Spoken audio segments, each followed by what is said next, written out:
Nicholas, you're first.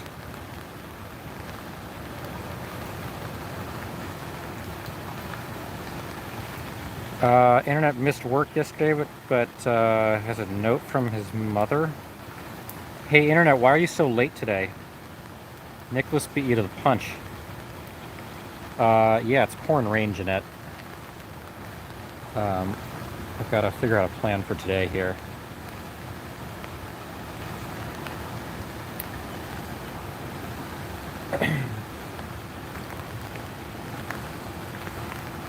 The rain is... The toughest thing about the rain is I have to juggle an umbrella at the same time that I'm juggling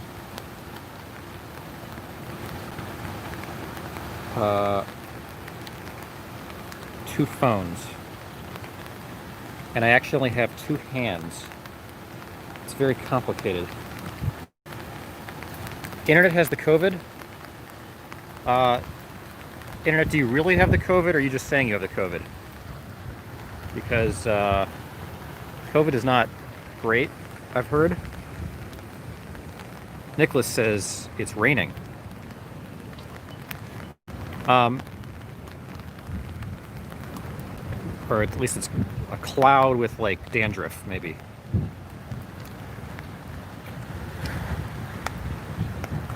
If it doesn't rain too much, we're gonna walk. And I've got an idea for some ducks today. I'm gonna check out a certain location. I mean, that's what slowed you down. Are you for real, Internet? Do you actually think you have the COVID? Blue dandruff. Yeah, sometimes that happens.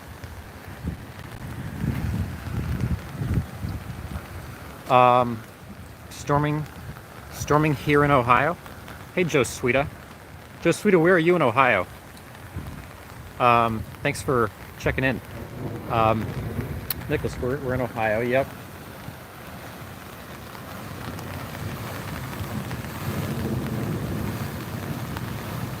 You're close to Dayton.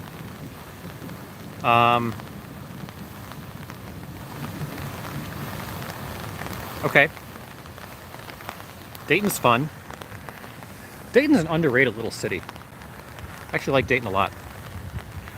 Dayton does not think he has the COVID. So I do have a close friend that has had the COVID. That some storm swept through here yesterday. So Jeanette's giving us rain.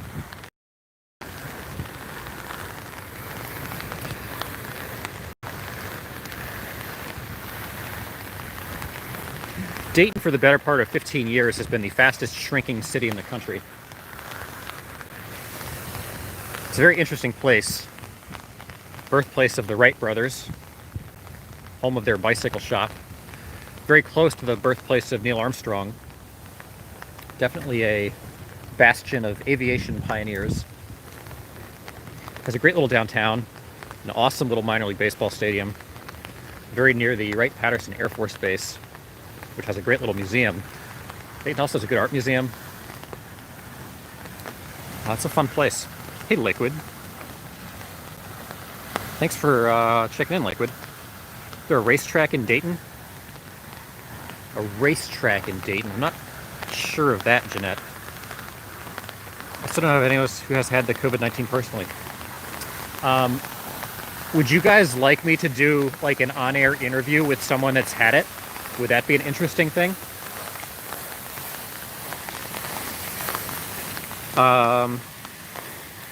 Just Rita says, Killcare Speedway? Seriously?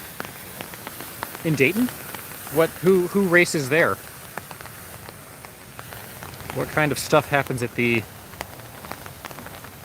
Killcare? Is it like NASCAR? Is it, I didn't think NASCAR had an Ohio event. So we got no ducks here. We're gonna find another spot though. Okay, it is NASCAR. Interesting. I didn't realize there was a NASCAR speedway in Ohio. I know there's the Kentucky Speedway. Oh, dirt track owned by a NASCAR driver.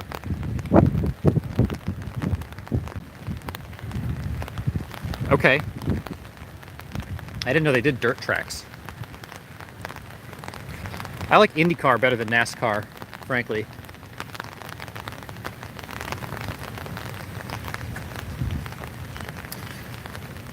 I don't like the big bulky cars in NASCAR. They look like looks like they have like bricks with wheels.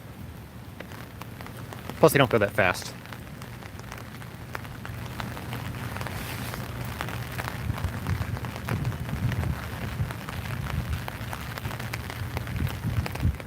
I'm hoping we get a gap in the rain at some point today.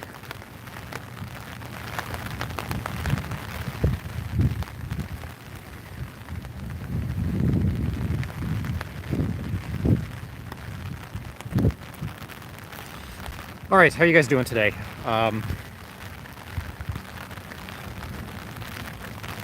Look like normal cars? Yeah, they do kind of look like normal cars, except their bumpers are very close to the ground. I can't imagine trying to drive that on the hills where I grew up and learned to drive. We are Ohio's premier motorsports facility for both stock car and drag racing, providing quality family entertainment to racing fans. I hope you copied and pasted that and didn't just write that from scratch. Otherwise, you got your corporate speak down. That was very excellent. I think, do I want to go this way or not?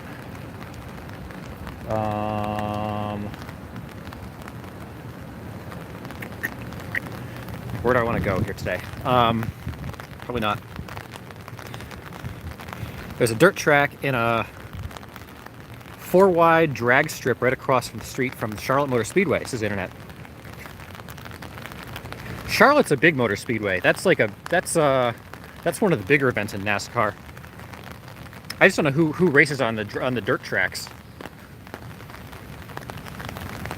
I guess I haven't really watched dirt racing. The last NASCAR event I watched was the one last year where I can't remember which driver it was, but the one that got in a really bad crash, and it sort of looked and felt just like the Dale Earnhardt crash, and everybody was on pins and needles for like several hours that night wondering if he was going to survive or not, because it looked like for sure he couldn't have survived that. And then somehow miraculously he did survive it with like barely any injuries. It was a really harrowing thing. It was I think that was Mrs. Land's first time ever watching motorsports. No, that's not true. First time ever watching NASCAR. It was a pretty crazy event. I left racing being a fan when Dale died. Really, Joe Sweeta? That was, I didn't really pay a whole lot of attention when Dale Earnhardt died. I was not a Dale Earnhardt fan, and I wasn't watching live when it happened. I have, in hindsight, gone back and watched the footage from the time.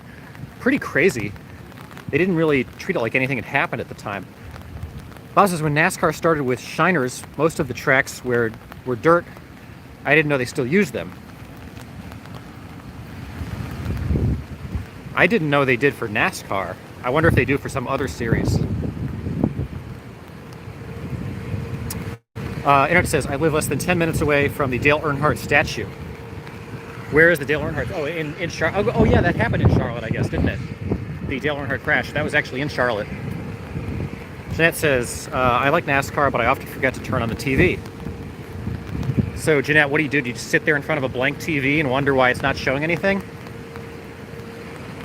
Like, you do have to remember to turn it on if you want to watch TV. Sweeta says, 21801, Daytona 500.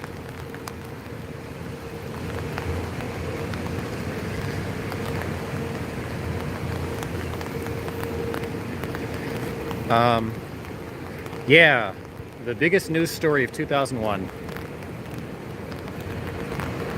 It was a joke.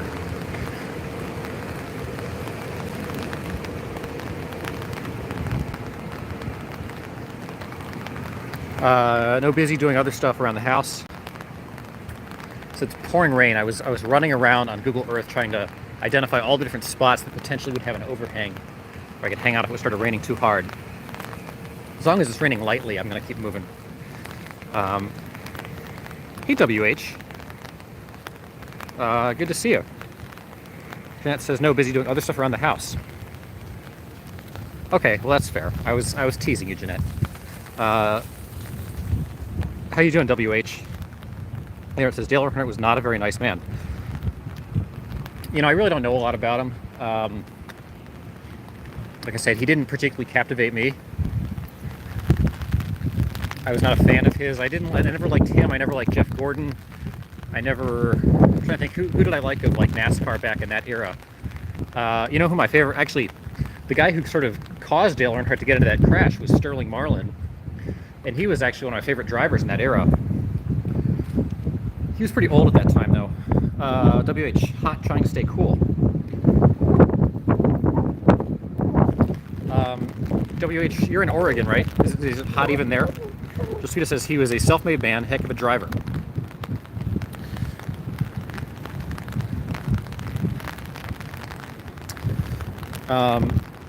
Is Dale Jr. still around? Or is he, like, what's he up to now? And it says Dale Earnhardt crash happened in Daytona, but he was from my town. Okay. Okay, so it wasn't Charlotte, it was Daytona where the crash happened. I'd forgot. Okay, that means it was an even bigger event. Okay, we did these numbers once before. I'm trying to figure out why. We have 1, 2, 3, 5. I think, where's 4? Is 4 on the ground? 8's on the ground. I think the 4 and the 9 are on the ground. Yeah, the 4 is up there. The 6 is gold for some reason. The 0 is over here. We can't figure out why. Bob, so I looked up only dirt tracks in Rossburg, Ohio, Eldora Speedway. It only used for truck series.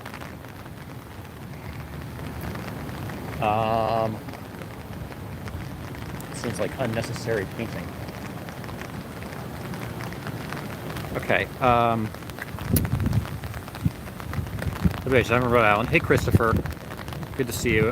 In my city last Friday and Saturday, local police arrested a total of 55 protesters. No looting or being violent, just blocking a major downtown street. What's the crime they charge you with if you block a downtown street like that?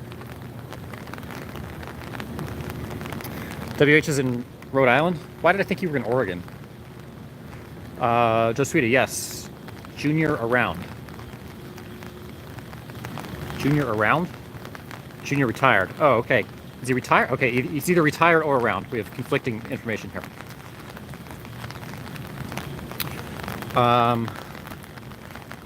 Now there is a fence. Why? This is random. Hey, random. It's been a while since we've seen you.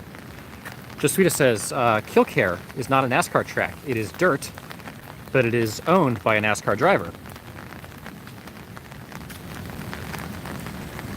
Is not a NASCAR track. Okay, so NASCAR Truck Series is the only series that we think uses dirt tracks. WH is originally from Oregon. Ducks, remember. Yeah. Somehow getting Ducks to play football is not quite as fun. Internet, Dale Jr. retired. Okay, so it sounds like our consensus here is 2-1 that Dale Jr. has retired.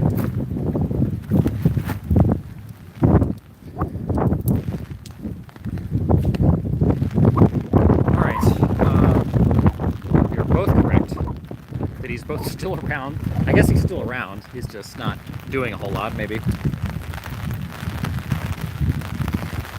He's maybe retired.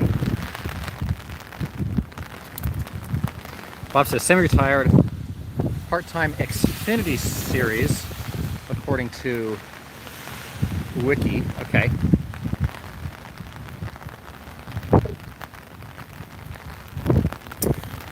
Joswita says, Ralph Dale Earnhardt Jr. is an American semi-retired professional stock car racing driver. He is a team.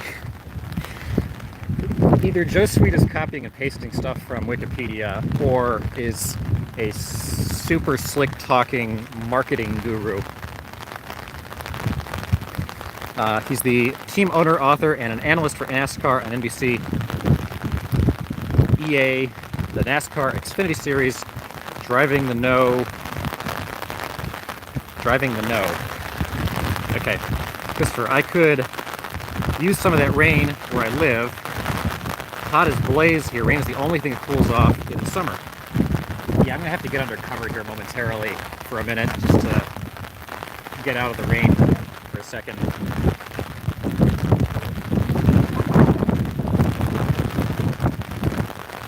Doing my best to bring content even in the rain, but it's getting a lot. So we're going to stop here in a moment.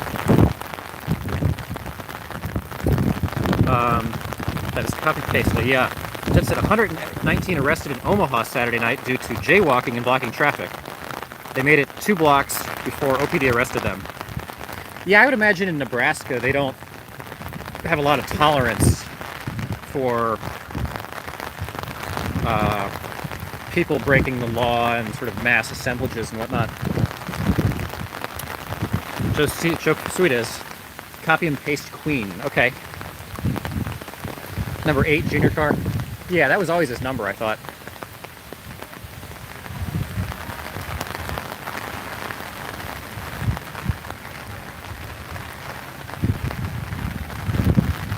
Okay.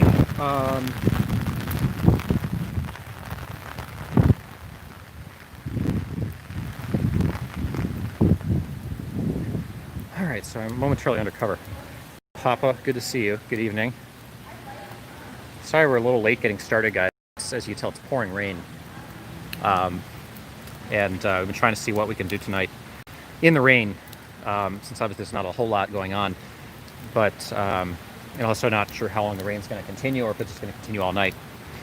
And if so, how much I can stand to just be getting soaked all night. Jeanette said they burned and looted last month. Cops wised up.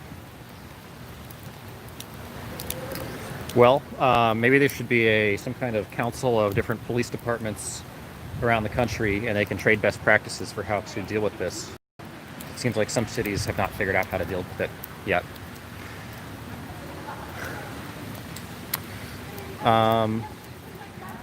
Taking a little pause right now.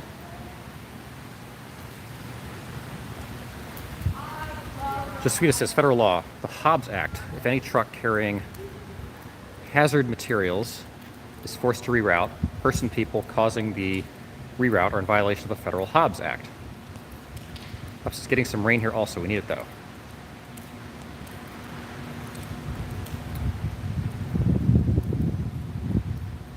But just that could be caused because of anything. Like, what if you get into an accident and that causes a truck to have to reroute? Are you still in violation?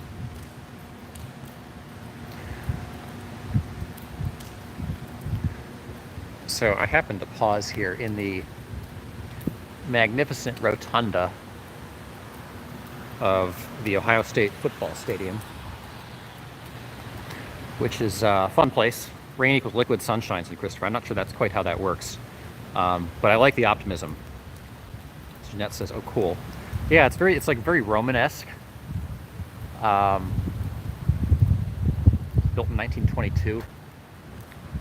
There's Eddie George of Tennessee Titans fame.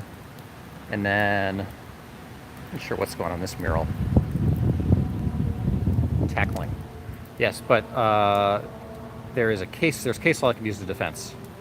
Okay. Start a riot there, says Papa. I think the last time there was going to be a riot here was when they suspended Urban Meyer, the football coach. They actually did have a protest of like 200 people that showed up here to protest his suspension at the time, which was kind of nonsense because he got suspended for basically continuing to employ a domestic abuser for like 5 extra years when he knew about it. Christopher says, yeah, start yelling, no geese, no peace. I'm trying to make my way to Ducks right now. I have a place in mind, and I'm trying to get over there, but wanted to step out of the rain here momentarily. No geese, no peace. I feel like we want no geese, though. I feel like no geese equals peace.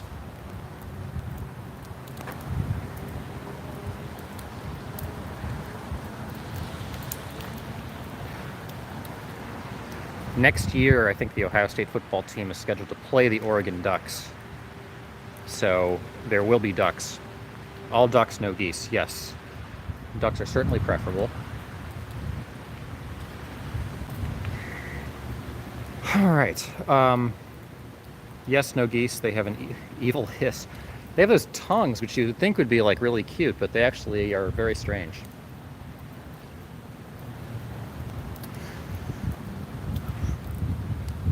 The geese did a poop in a couple nights ago. We were out streaming, and we were watching some geese. Well, we were watching the ducks, and the geese showed up, and we intentionally didn't feed the geese because we were trying to feed the ducks. And the geese got mad about that and surrounded us on the dock and did a poop in. They all defecated at least 2 or 3 times, and they kind of surrounded us. Strange, no. Evil, yes, says Joe Sweeta. Yeah, a little bit. They're a little much. I don't know. I didn't check the news a lot today. Yeah, that was terrible, says Christopher. It was a lot. I didn't really check the news today, guys. What's brewing in the news today? I assume sounded like there was more stuff in Portland last night. There wasn't a whole lot else that I saw that was particularly notable. So they scare the grandbabies. Yeah, I'm sure they do. I was watching several days ago when we were in a different part of Ohio, and there's a pond, and saw some people sitting on a bench, and a couple of little kids thought it'd be fun to feed the geese, and they made this mistake of feeding the geese and not the ducks, and ended up getting pretty much, attacked by them. Geese are not super friendly.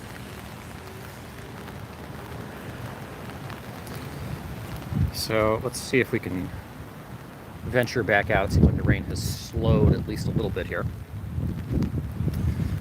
All right. I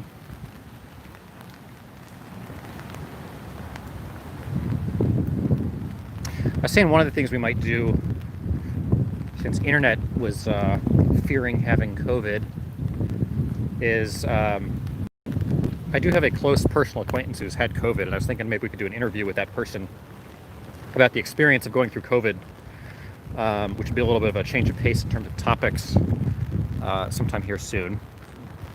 So it says, no tear gas used at first. Marshals came out and stood in front of the fence, made the riders confused, and then they did targeted arrests. Was that from Portland, Joswita?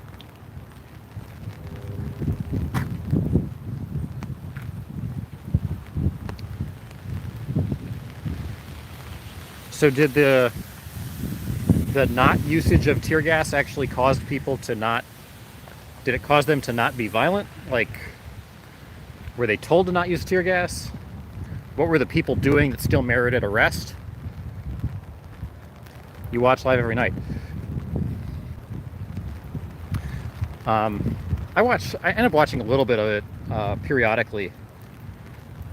I actually find personally the multi-streams distracting. I try to find single streams if and when I can.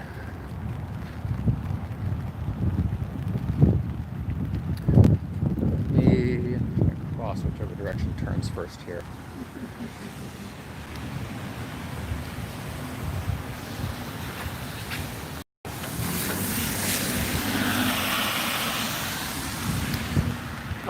Were any other cities experiencing a lot last night, or was it just Portland?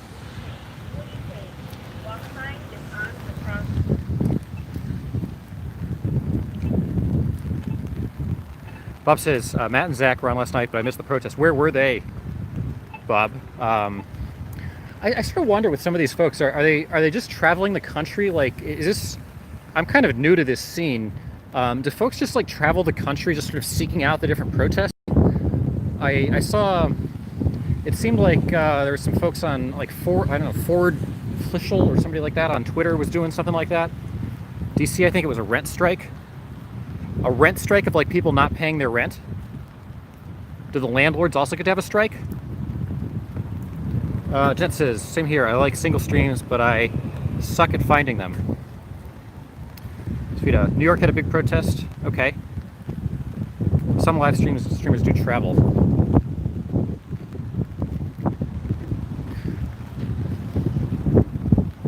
I guess I traveled. It was incidental, though.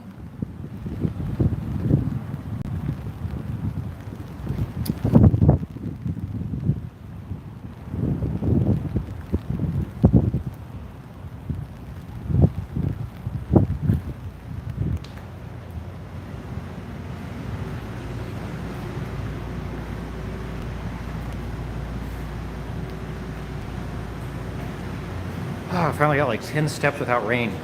So refreshing. Why does it rain every day in the summer? Bob, I didn't hear your question. Someone was talking to me. Bob, I forget what I asked. I usually forget what I say about a second after I say it.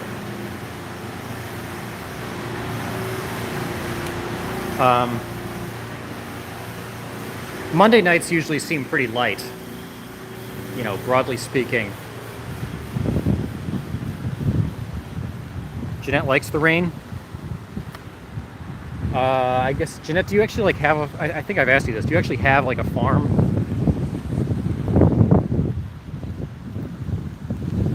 Jasvita says, PT News goes live every night around 9:30 p.m. He has a single feed, but jumps from place to place. We always end up in Portland.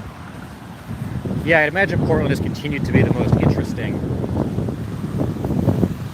Cup says it rains in the summer because it's not cold enough to snow. Yes, I guess that's true. Snow is substantially worse than rain. I really don't like a lot of snow. I used to live in Chicago, and Chicago has like the worst weather in the country, close to it. This is awful. I love the city, but the rain, the weather in the winter is just horrible there. And moving to DC was such a breath of fresh air. You know, DC gets hot as hell in the summer, but I like the hot. But you don't get those awful, awful, brutal winters in the same way.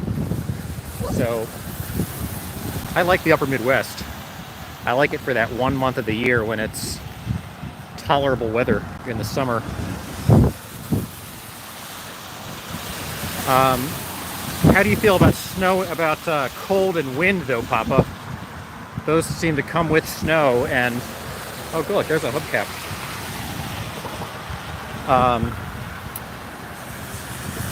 Okay, Justine says, I love snow. This is why I live in Ohio. I used to live by Youngstown. Lake effect snow, it's crazy. Yeah, I bet Youngstown snow is pretty bad, or can be. Jeanette says, yes, but we have someone who rents the land, so we don't have to do the work as we are too old. Okay, so you're like, I feel like that's just like a feudal system. Let's see, I'm trying to see if there are any ducks down there. Perhaps. Perhaps a duck or two. Try to get a better view here.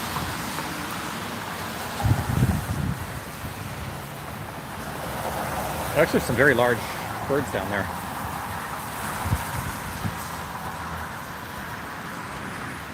What is that guy? Just gonna zoom in the rain. My phone doesn't respond very well to the rain. That's a new creature there. Kind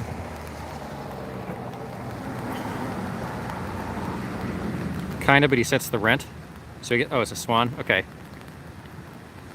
Yeah, I guess that's a swan. Jeanette, what shouldn't you guys have some say in? Yeah, I was thinking it was more like a crane or a something like that, or heron, or I don't know. Crane or swan. Neck looks a little long to be a swan. Don't mind the cold and wind, says Papa. An egret. Hey, Kevin. Good to see you. Kevin thinks it's an egret. Should we ask it? Do you think it'll tell us? Jeanette doesn't think it's a swan. Yeah, I don't think it's a swan. It's a crane, says Papa. Maybe crane now. It stood up. It's got a very, very long neck. And I guess there's like a couple of lone ducks out here.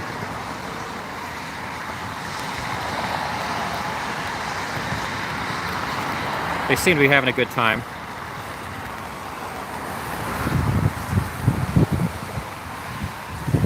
Sorry, rain day is a little tough because I'm trying to balance the umbrella with juggling two phones. A crane, because I don't know what an egret is. This is just sweet up. Fair enough. You know, for somebody that has sort of been colloquially taken on the role as the duck man on the internet, I really don't know a whole lot about a lot of these animals.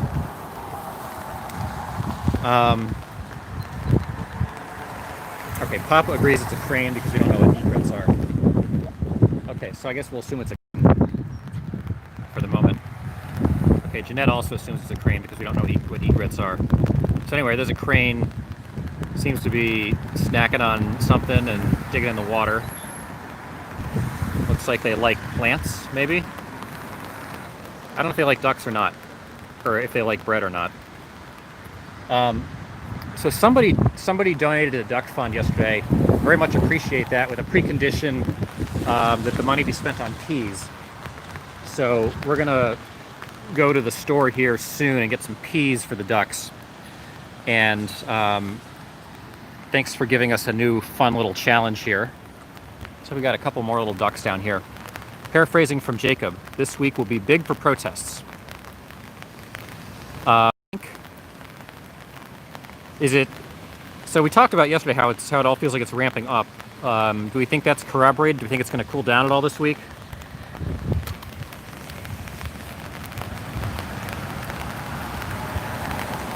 I'm trying to hang onto my umbrella because it's very windy. It inhibits me reading the comments quite as well.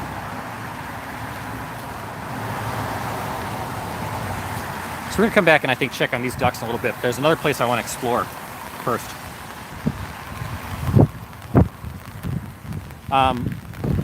Where do we think is going to be the next big city to end up with a lot of protests here in the coming days? I gotta zoom out. Sorry guys, the camera's all over the place right now. Okay. Hope it would cool down, but I don't see it happening.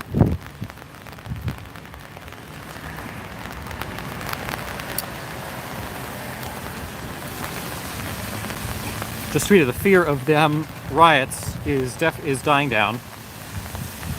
Someone it kept alive for the fear. Wait, just to clarify that comment. Who's afraid? Who's trying to keep it alive for fear? I guess I'm not understanding quite what you're saying.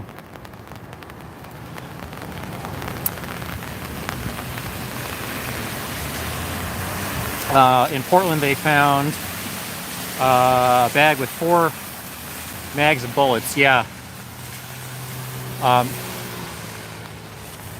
Sounded like an awful lot of new tactics yesterday.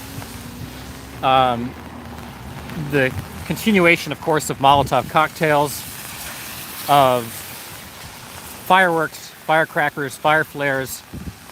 Sounded like they were, of course, the flaming bags of garbage has been new in the last few days. Those seem a lot of fun. In addition to that, I think they were throwing mortars, and then in addition to that, it sounded like they were going on rooftops and dropping bricks on bystanders below, which seems like a whole fun new tactic. So, creative, peaceful protesting in Portland. Democrat need mail-in voting. Sorry, I try not to talk too much politics. Most don't like it. Fear equals mail-in voting. Fear COVID, fear being shot, fear riots. Bob says 50 more feds going to Portland. So what's the end game? Are we just gonna? Is this just gonna keep ramping up?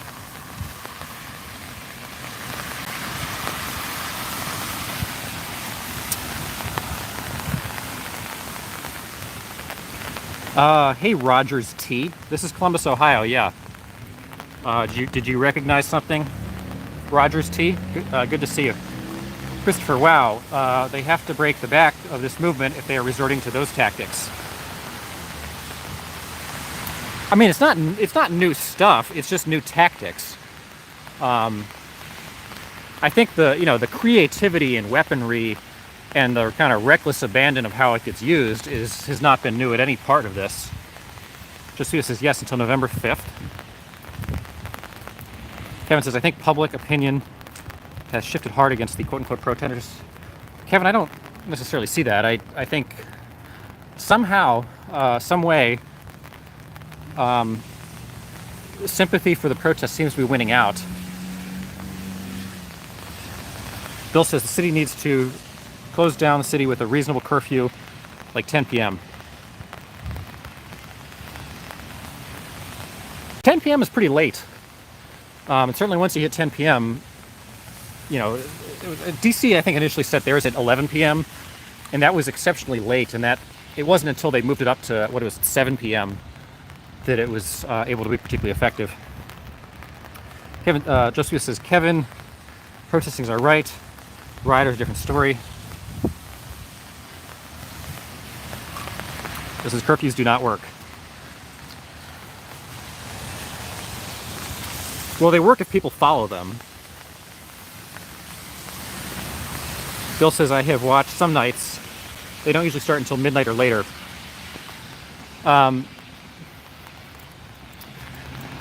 I mean, the challenge with curfews, I remember this from years ago. They have to, I mean, if a curfew to really be effective, it has to start pretty early. Enforcement has to be pretty hard, sort of as people are coming out, as opposed to, you know, once a crowd is already assembled, you know, they're not going to disassemble because it happens to have suddenly become 10 p.m. or 11 p.m. or there's a curfew in place. Curfews are effective if they happen basically during rush hour and people are sort of forced to go straight home after work or risk, you know, significant consequences. Jet says they don't enforce them. Bob says need to incarcerate the rioters under federal charges, deny bail, may slow momentum somewhat. There are a lot of bail funds. It's kind of there are a lot of bail funds out there helping people, you know, sort of avoid charges and whatnot,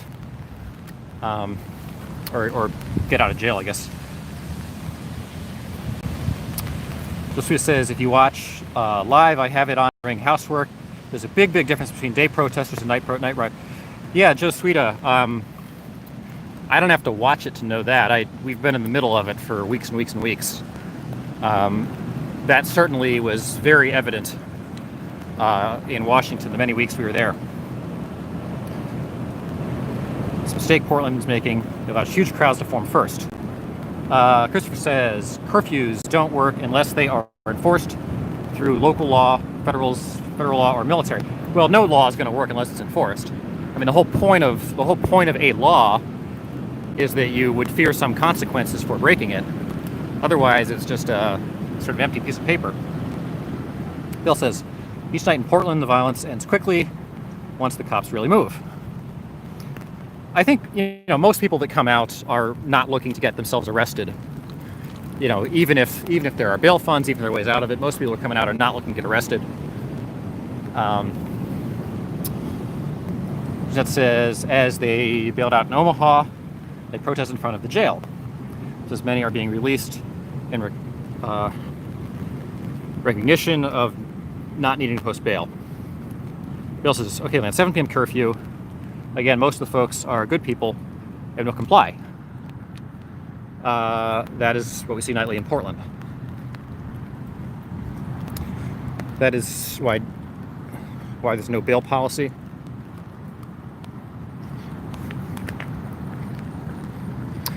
I mean, I'm trying to not politicize it because I don't think that's actually helpful at this point. I think elected representatives, regardless of party, you know, have got to kind of stop treating it like it's a political game. Christopher says in Seattle, they barricaded a police station with concrete blocks after rioters attempted to vandalize it on Saturday. They don't want to repeat. Well, I'm sure that's true. I mean, I'm sure police do not want their stations boarded up with bricks. I'm sure they don't want them broken into, etc. Bill says these are no longer the slightest bit effective for anyone, especially Black Lives Matter. Well, I think what you have seen a little bit in the last week or so is some, you know, very limited, but some more vocal speaking out by Black community leaders saying that, you know, no, this is not the point of the efforts to reduce police brutality. It says each concrete block weighs 4,000 pounds. I don't think that's true, Christopher. Rogers T says, I'm not so sure. We still haven't seen any meaningful police reform. The story is starting to ramp up again, and awareness is starting to rise. So Rogers T is saying that we need, I guess the story, the premise is we need more of this in order to generate enough awareness to generate meaningful reform. I mean, there was a reform bill in the Congress and it got vetoed. Well, it didn't get vetoed. It didn't get passed. Didn't make it out of the House. Bill says, yeah, but they keep getting beat up for speaking against the riots. 25 viewers and 7 likes. You guys hate land. Yeah, thanks, different. So just a reminder, you guys, you're watching on Land Speculation on YouTube. Thanks for the likes and the subscribes. The likes help us out a lot. Those demonstrate engagement. I guess if you want to post a dislike, that's probably all right too. But only if you actually do dislike us. And if you do, please tell me why. If you are subscribed, turn on your notifications so you know when we're on. Just a reminder about the Discord link in the description. If anybody wants to chat offline, that would be the best way to do it. We've got a bunch of folks on there, and a good way to stay engaged. And also lets people know when we're on. And there's also the link to the Duck Fund. There's a PayPal link in the description if people want to help donate to that. Thank you for the individual that did last night. That helps us out a lot, being able to support duck activities.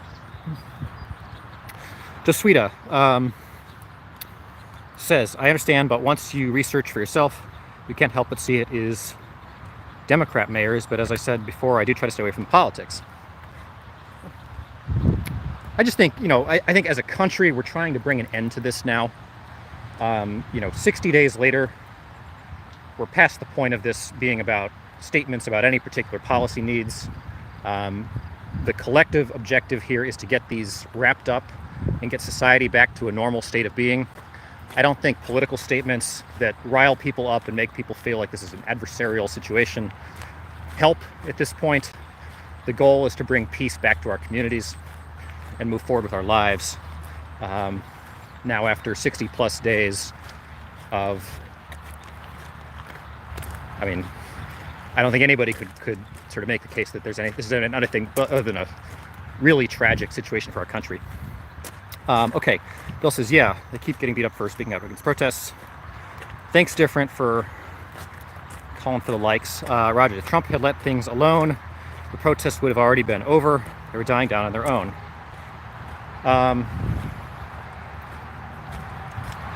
That seems like a lot of very politicized and wishful thinking, but I appreciate the sentiment, Rogers. It says, they are listening to you talk on live media now. The sweetest says, I already smashed that like button. So if anybody wants to join us live, this is Land Speculation on YouTube. But we're talking protests, we'll be talking ducks. Let's see if there are any ducks here. Bill says the concrete are those freeway side dividers. They are pretty heavy. Even the protests have not moved them yet. But have you guys ever seen one of those trucks come through? They got trucks that can pick those things up like it's nothing. It's really amazing to see. Bob says the main thing I saw last night was more infighting and more shooting and gun issues. When we're talking about the renewed creativity and new kinds of weapons being used as part of this, bricks being dropped from rooftops, more fireworks, more Molotov cocktails, flaming bags of garbage, bottles filled with urine, soda cans, etc. Bill says, thanks for the reminder. Jeanette says, sorry, I hit it now. Different says, sorry isn't good enough. Thanks, different. Jeanette says, do I need to roll on the floor? I think if you're ruffling, our rule is that you have to roll on the floor. If you say you're ruffling, if you say you're lolling, you have to actually loll.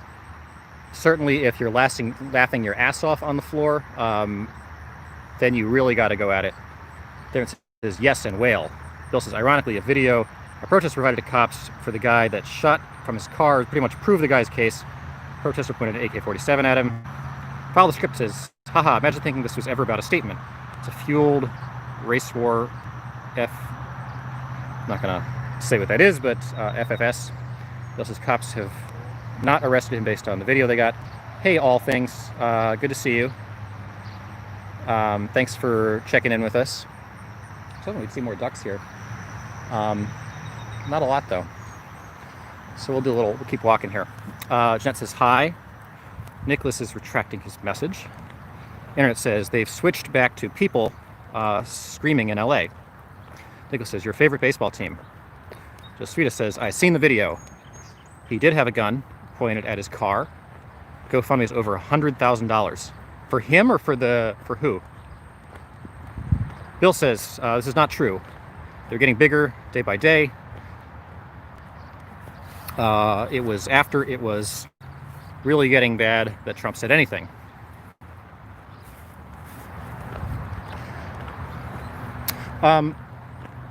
So I'm curious, the Senate, Rogers T, what is, why would the police have showed up just to sort of be mean to people for no reason? Why would that be of benefit to them or to anybody else if they didn't think there was a serious public safety and significant risk to the cities that was coming with the protests? Clearly we've seen billions in damages. We've seen thousands of businesses nationwide get looted. We've seen indiscriminate fire setting. We've seen increasingly creative weaponry on the streets. We've seen militias coming out on weekends, armed, fighting each other in the streets. Does that not strike anybody else as a pretty significant public safety challenge that maybe we should have some policing from the federal level addressing, particularly if it involves major attacks on federal facilities? I guess I'm just trying to figure out the sentiments of those suggesting that this is not some kind of major situation. Nicholas says, your favorite baseball team? Washington Nationals, Nicholas. Josvita says, seen the video, but he did have a gun, went at the car. GoFundMe is over $100,000. Bill says, this is not true. They were getting bigger day by day. It was after it was really getting bad that Trump said anything. Josvita said, Cleveland Indians. Josvita, live in Dayton, and yet your favorite team is the Cleveland Indians? Go back down here. Bob says, did you see the video posted before the Austin protester was shot? He's trying to provide a response. Bill says, those ones the truck pick up are not nearly as heavy. They're not the kind that are meant to be moved. Okay. All things. Why don't the feds just step away? When they came in and made it 10 times worse, it was calming down. So all things is sort of making the same point that Rogers T has been making. The protest happening out there tonight, well, it's been raining a lot tonight, and it's finally started to let up. So we're going to make our way back into the core of things and see what we can find. But for the moment, I've been primarily just trying to survive some pretty heavy rain. I would imagine the rain has dampened any protest activity here pretty substantially, but we can find out. Zit says, well, now it's been a challenge to make... Now it's a challenge to make land cuss. Christopher says, Internet God, what stream are you watching? He played golf Saturday. Best game since the quarantine, says Bill. What was your score, Bill? I gotta say, I like golf. I like going to the driving range. I actually really like watching golf. Nice thing about the driving range is you don't have to hit it particularly accurately. The problem when you're playing actual golf is you do have to hit it particularly accurately, unless you just really don't care about your score or about getting laughed at by the people behind you who are waiting for you to hurry up and finish. Nicholas retracted his message. Okay. Josvita says, person that died pointing the gun at the car, the driver shot him before he got shot. Nicholas, Land was your favorite baseball team? Nicholas, I told you it's the Washington Nationals. But I got some others. My 5 favorite baseball teams would be the Washington Nationals, the Cincinnati Reds, the Cleveland Indians, the Chicago White Sox, and maybe the Chicago Cubs. Although I'm a little tenuous on them now. I don't like that they won the World Series. I think that has really destroyed the mystique of that franchise. Internet, it's called Live Now Media. Bill says that story is a lame left-stream media narrative. It is really not true, and that was clear if you watched the streamer and not the news. Roger T, from what I understand, PDX protests were dying down, and community leaders were even calling for an end to the protests. Then the Prez decided to pull what I think is a political stunt. So Rogers T, I think, makes an interesting point. I think Ted Wheeler was at one point fairly unsympathetic to the protests. That Ted Wheeler was the mayor of Portland. And I think, especially when they were planning on setting up an autonomous zone in his neighborhood, the Pearl District, was very much opposed to the idea of them doing that there in the way that the CHOP folks had done in Seattle. Ted Wheeler has a history, obviously, being very sympathetic to Antifa and other groups like that. Portland obviously has had years and years of very dangerous, largely unchecked protest activity in the core of their city. Certainly Trump, I think by all accounts, brought federal officers in to protect a federal facility that had become ground zero for the protest night after night that was badly graffitied and being attacked. It is not only the president's option, but the president's obligation to protect such facilities using federal agents. He did so. I don't imagine that any other president would have taken a different course on that. I don't think that's a reasonable attack to make on Trump. But of course, anybody's entitled to their opinion. All things. The only time the people started rioting was after the feds were sent in. Well, all things, I can't necessarily speak for Portland specifically, but nationally, that's certainly not true. The worst of the rioting period was the very first couple nights of all of this back at the end of May and the beginning of June, nationwide. And that was well before any of the feds got sent in. Certainly in Washington, once there was an active duty military presence on the ground, that really curtailed the violence that had basically decimated the downtown for numerous nights at that point. Nicholas has retracted something. Jeanette says, if city-state won't protect their property, feds have the right to protect it themselves. All things not true. Well, the federal property is one thing. If mayors and state leaders are sort of unwilling to protect their own communities, it's a bad commentary on them. I don't know what the sort of legal relationship is between, when the feds can declare an insurrection. My understanding is it's pretty broad leeway for the federal government to be able to come in and protect cities if mayors are not protecting the residents of those cities. And certainly, I think you could claim, you could certainly make, I think, a pretty strong legal case that once you've had several hundred businesses burned and looted, if there's not a serious effort being undertaken by local officials to curtail that would represent an abdication of duty by local leaders to protect their citizens. Roger T, a political stunt because of flagging support in the polls and maybe to pull attention off of COVID. Could be, Rogers. I think, there's probably something to that. It could certainly be that both are true. Certainly I think a lot of cities felt pretty badly terrorized. If they were experiencing anything quite like what Washington was experiencing the first few nights of their protests, and Washington cracked down pretty quickly. Different says, are the rabbits all over the place, or am I hallucinating? There are probably a lot of rabbits. Different, I haven't noticed a ton, but there are probably quite a few. Joe Sweeta says, raised in Youngstown, Cleveland Browns, Indians, Cavs as in like leg calves, OSU Blue Jackets. So Joe Sweeta, you must recognize some of the things we're walking by then.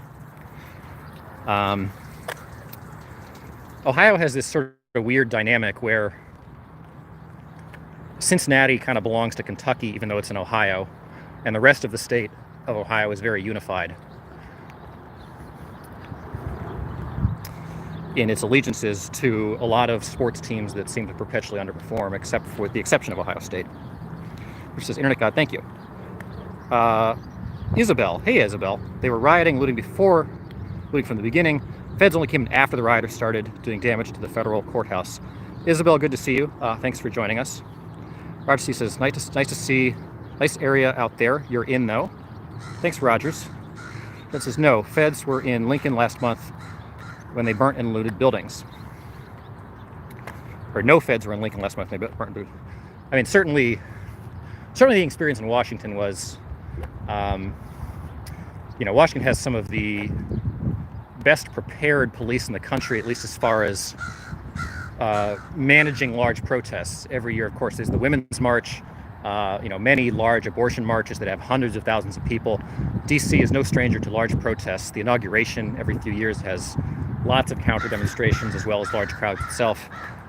The 4 primary different forces of DC police are well prepared to deal with those things. They were badly overwhelmed the first few nights of the protests in DC, which, once they tried to prevent people from storming the White House, turned into violent rioting all across the city. And it was only once the National Guard and active duty troops from Fort Bragg were called in that any of that was curtailed. That says no feds, Lincoln. Okay, Bill says Psy 102, driving range is great. All things. Are there going to be protests for BLM and police brutality in the UK? Because I want to protest for this. I feel really bad for the people getting heat, and I'm in a really rural area. All things, I think there certainly are. Lucas is usually here, and he's pretty up to speed on what's going on in Manchester. It's like there's been a lot there. Not sure what else is going on in the UK, but I think there's been quite a bit. That says different, what are you smoking? It sounded like in Manchester there was a big statue of George Floyd that had been put up that was very controversial. Jeanette is asking different, what are you smoking? Bob says, all things, and Rogers, you obviously have not been seeing the same protesters since May, when the riots began. Different says just weeds, but I swear there were rabbits. Pixel rabbits. Yeah, different. I don't know. I've not seen any rabbits, for what it's worth. Nicholas says, I'm in San Diego Padres fan. Yeah, Nicholas, you have this seemingly inexplicable allegiance to San Diego. Hey, Nicholas, speaking of the Padres, how do you feel about the blue uniforms against the brown uniforms? The Padres were historically kind of brown and yellow or brown and orange. The last several years, they switched to blue uniforms. This year, they switched back to brown. Big controversy in the San Diego area. Where do you come down on that? Rogers, no, I've seen the same things. Peaceful start, and then folks intentionally provoking the cops, and they get a response. Yeah, Rogers, I'd say that's a pretty fair description. All things, I forgot to mention the first couple days that after it was becoming fine.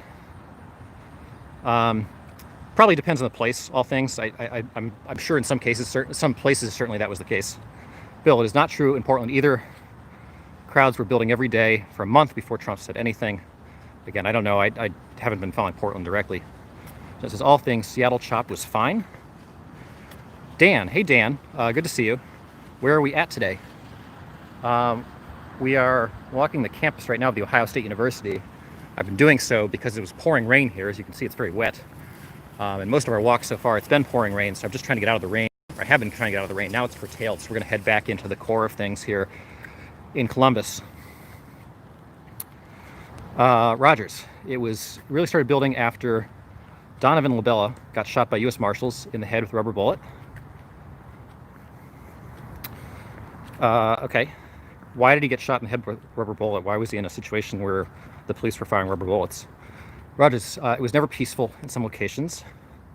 I think one of the weird things about a lot of cities is they've each sort of had this sort of ground zero location that has been basically a site of nonstop, large and loud and sometimes violent protesting and graffitiing and whatnot for weeks and weeks and weeks and weeks. And I think a lot of cities have been very desperate to clean up some of those areas, just to be able to go in and replace some things.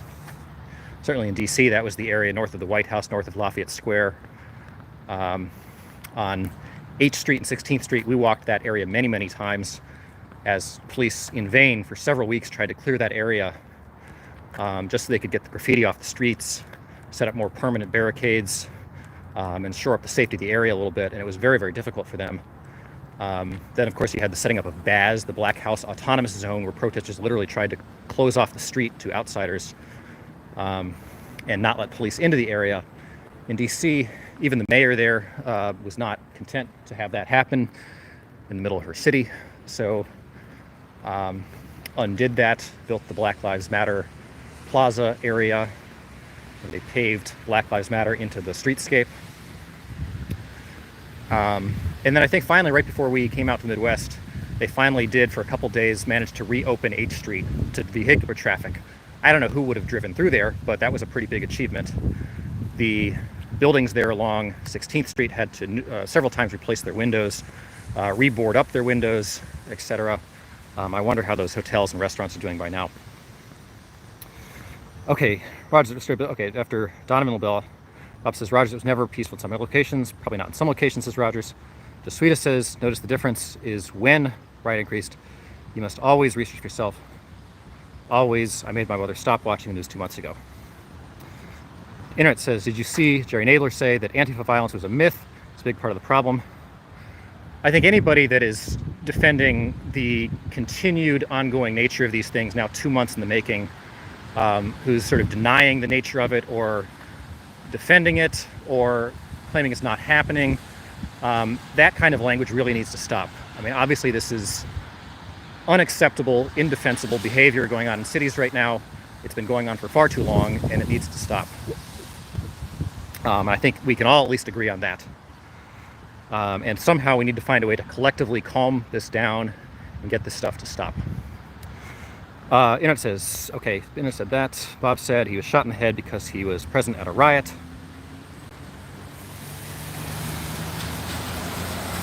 I think it is possible, Bob, to, be in a situation without, obviously, malintent and get caught up in something that ultimately leads to you either getting tear gassed or pepper sprayed or something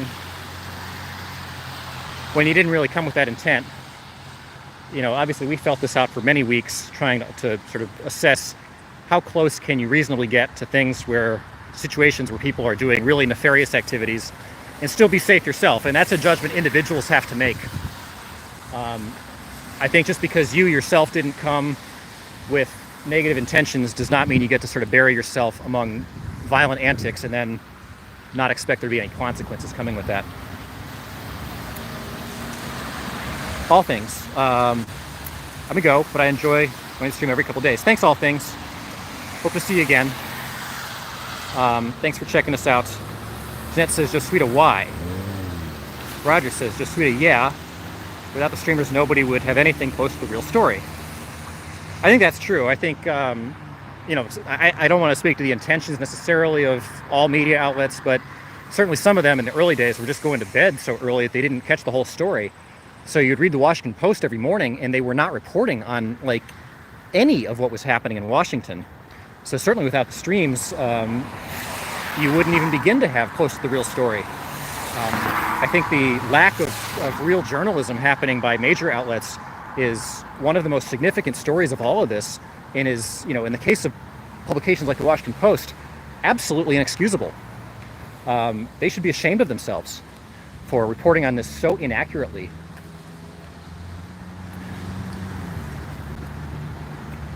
It says, you don't have mom locked in the closet, do you? Who is that directed at, Internet? Okay, Jeanette says, amen, Bob. Oh, we got a whole bunch of ducks down here.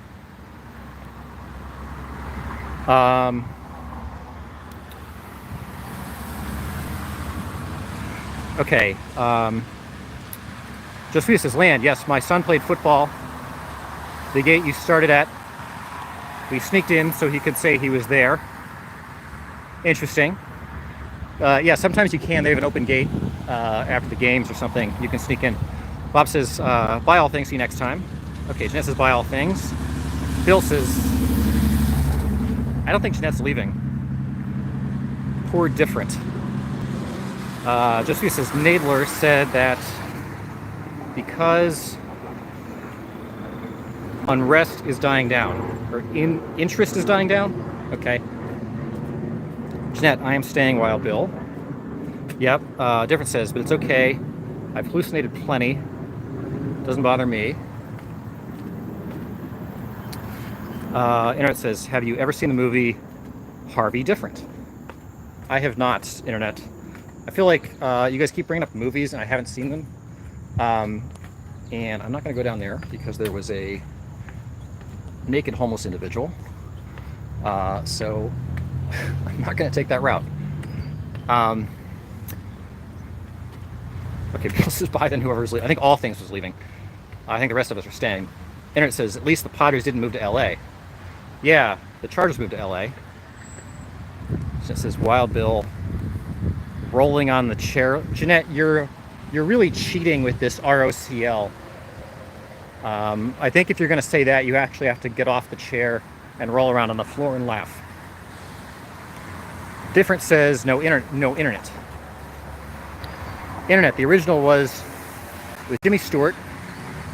It's about a man who has a 6-foot imaginary rabbit friend.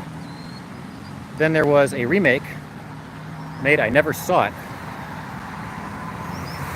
Wait, why did you bring that up, Internet? I'm not sure. Okay, it's a Jimmy Stewart. It's about a man who has a 6-foot imaginary rabbit friend. Okay. Internet, do you have a 6-foot imaginary rabbit friend? It's this cool statue. Funny.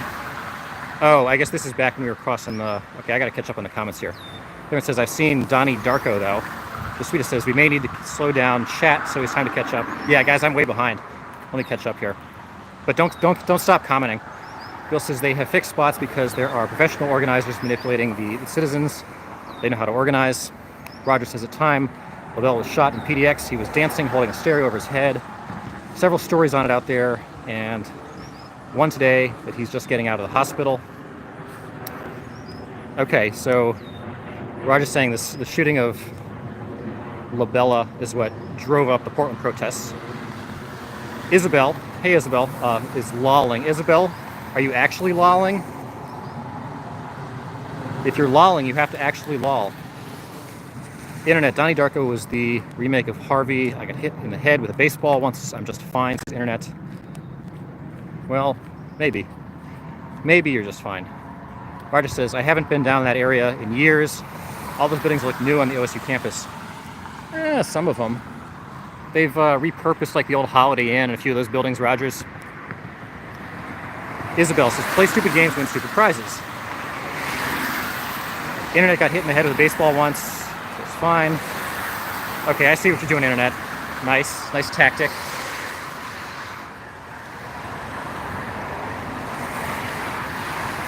Okay, Jeanette's agreeing with Isabel. Bill has never seen you take such a hard stand as the view on this needing to end. Yeah, guys, I mean, this is like... I feel like a lot of people are getting lost in the weeds on this. This is ridiculous that this is happening in city after city right now. This has got to stop. Like, I really don't... I mean, the details of these individual cases of individual people getting shot and whatnot are interesting, but, like, broadly speaking, this is ridiculous. This has to stop. Difference is true, Bill. Bill says, you said that twice. Just Sweetest says, Internet God, were you ever hit in the head with a baseball? Sweetest says 3 times. Commando says, what are the Ducks protesting tonight? Well, we were going to go hang with some Ducks there, but we tried to walk down some steps, and there was a naked homeless man under the bridge. Just Sweetest said, Ducks protesting the rain. Yeah, a little bit. Although they seem to like the rain. Roger says, you're not reporting. That's the thing. I had no idea the protests were even happening, PDX or elsewhere, until I found these streams. And even if people don't agree with how the feds feel about, with how I feel about these, we need to be talking about it at least, to have awareness of what's going on. Well, you know, the emergence of that quote-unquote intellectual dark web of, you know, internet reporting, of long-form conversation formats is very new still. It gets an enormous level of viewership on the internet here on YouTube. It's even bigger in the podcast world. And yet major media is sort of barely aware of it still. Major media is way behind on catching up with unconventional media. Bill says the lack of true and complete coverage in Portland would be laughable. It's not such a failure of the media to inform the people. Commando says racist rain, or maybe racist white bread. White privilege bread, perhaps? I said he was present, not that he was actively rioting. So agreed. Remain after the tide turns, must accept what happens You're dancing during a riot when you could have left. The best way to not end up in a bad situation is to stay home. There are a lot of mechanisms, particularly in the internet era of social media and whatnot, to have your voice heard on any issue you want in a million different formats. The best way to not get hurt or killed at these things is to stay home. And I wish a lot more people would be making that choice. Sweeta, I should lock her back in the closet. No, I should have been watching Lifetime. I can't handle her panic. Okay, I don't know what that is. The media is showing true bias. I don't know if it's bias or just sort of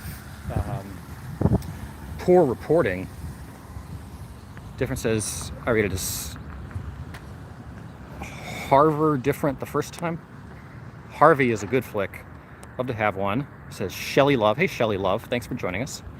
Jeanette says, blah, ha, ha, ha, ha, ha, ha, ha, ha, ha, ha, ha. Different saying, stop commenting. Don't stop commenting, guys. I'll get there. Bob says, Rogers, I agree we need to discuss these events, especially if we disagree. Discord is the only solution to these issues we currently are confronted with. Speaking of Discord, just a reminder, guys, there's a Discord link in the description if you guys want to chat offline. This is Land Speculation on YouTube. We try to make this feel like the bar on Cheers every night, as interactive a stream as we can, doing ducks, protests, election content, anything else you guys want to talk about.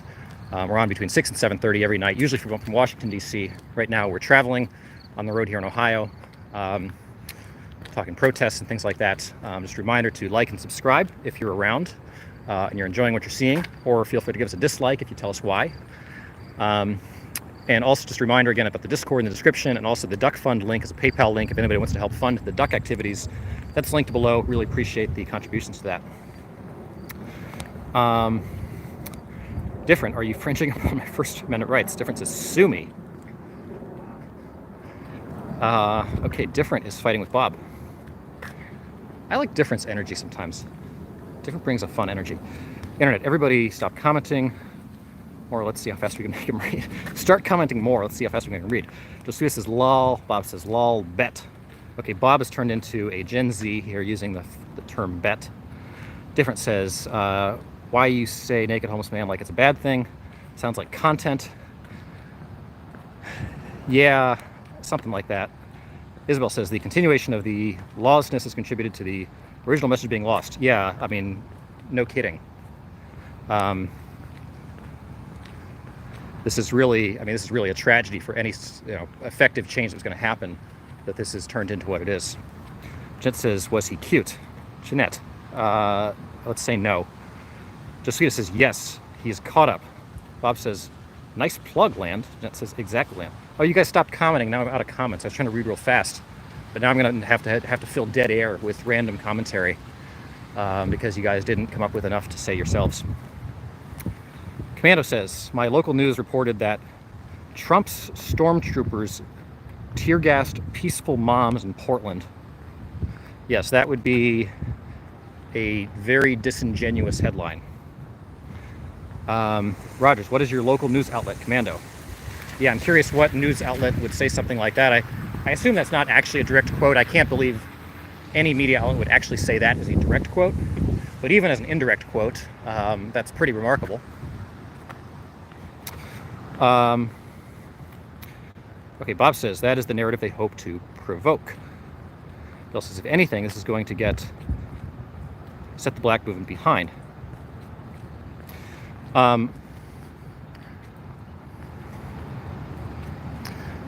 There are 5 things that we need to make sure are happening on behalf of all Americans, not just black Americans, but I think is a particular focus in the quote-unquote black community, or in heavily black communities. Of course, is fixing abysmal education, jobs that can employ the middle class and not just the upper class, affordable housing, not affordable housing as in some subsidy program, but housing that is just broadly affordable.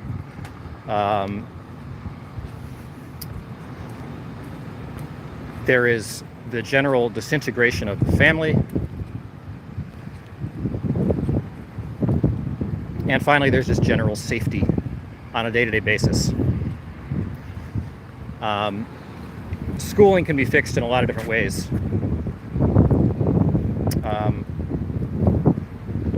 I don't really want to talk about that one.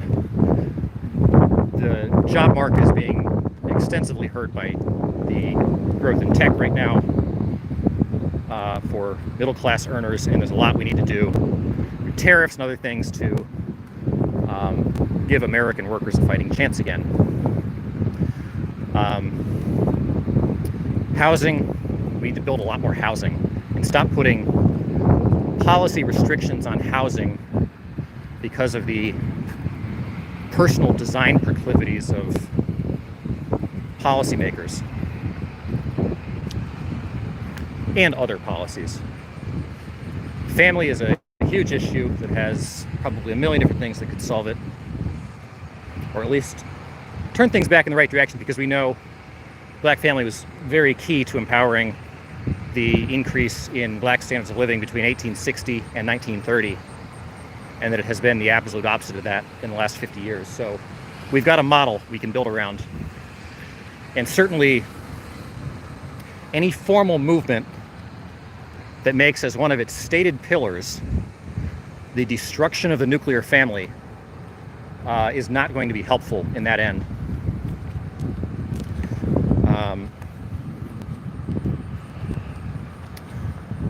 And then in terms of general broad-based safety, by and large, you know, most communities that have a significant crime problem would love to see more significant police presence with cops that know the community very well.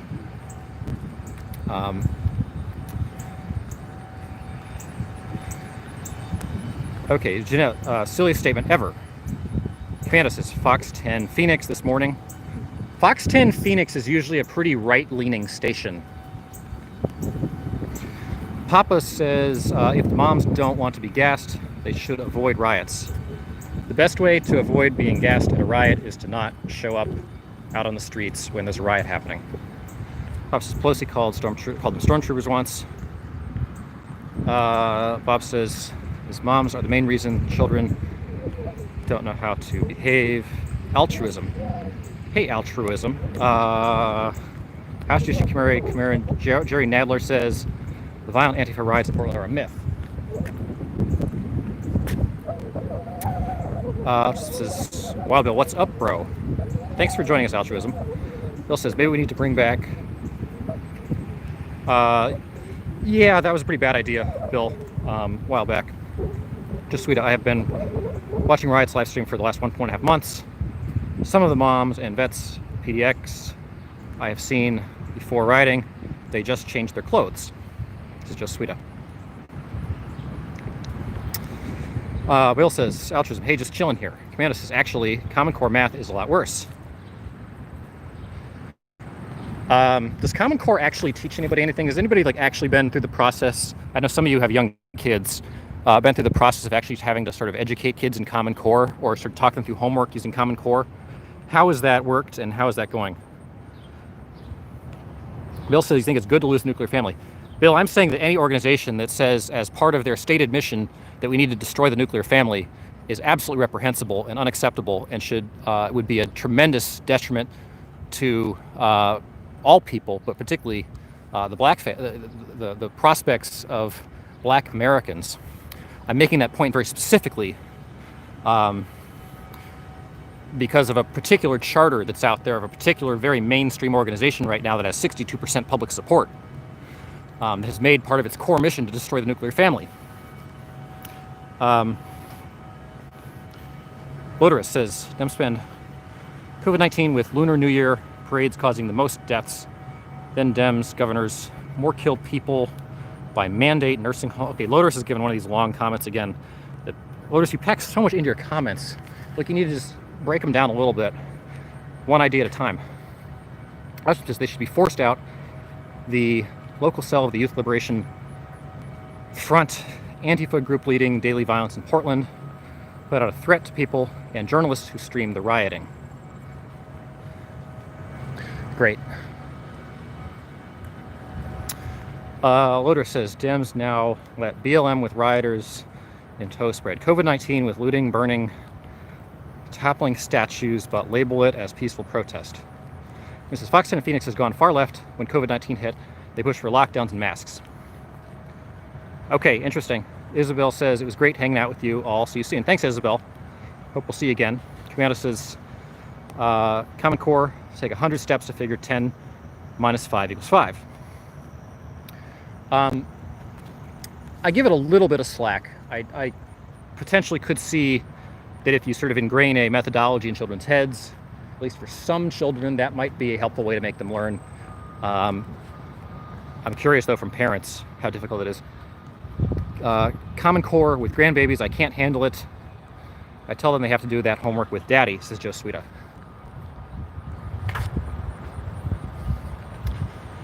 Okay. Jeanette says, what a horrible charter. Bill says, 100 agree with you on nuclear family. One of the most destructive outcomes of the welfare system. Admittedly side effect, but still real bad.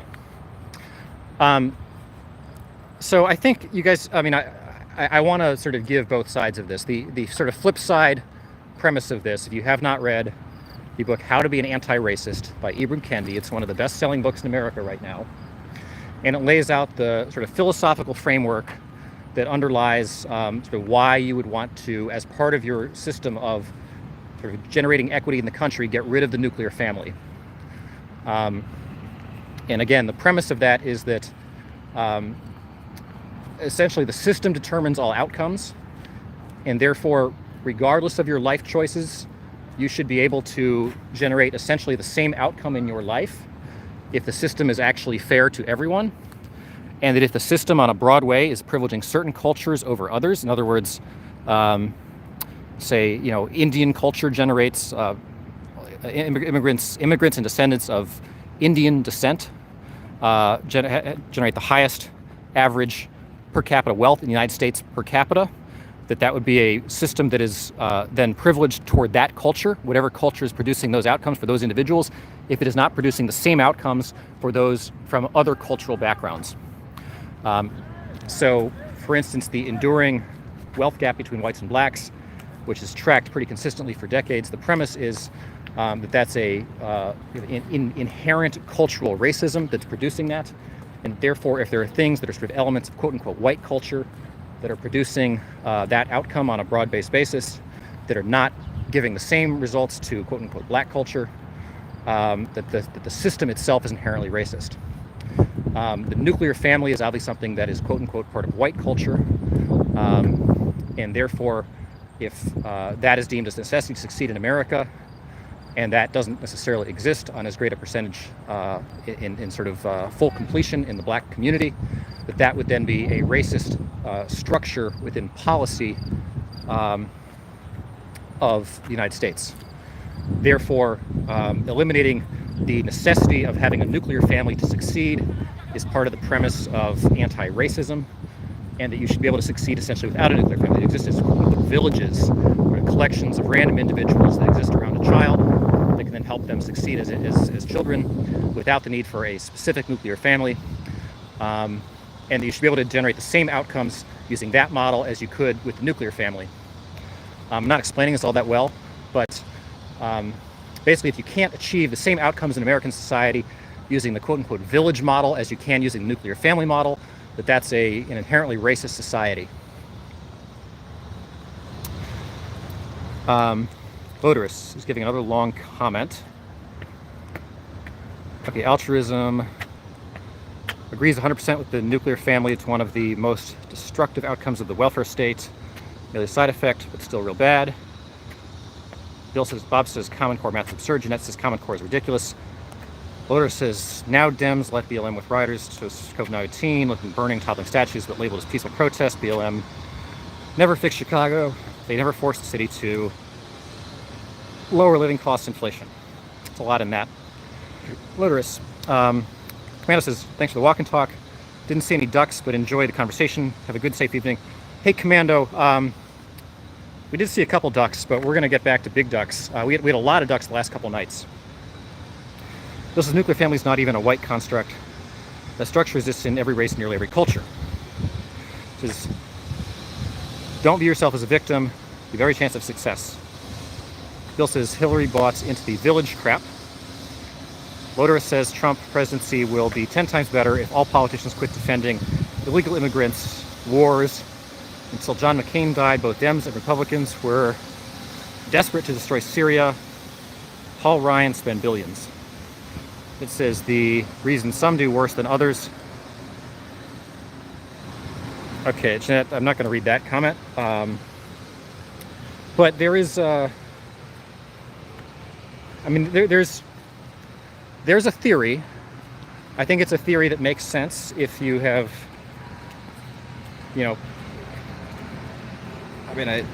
it's a theory that makes a lot of sense perhaps in academic circles. At least in the sense that some of the logical points hold together. Empirically, obviously it's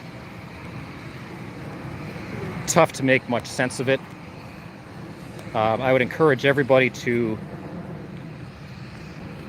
read the literature because it's what's guiding the culture wars right now.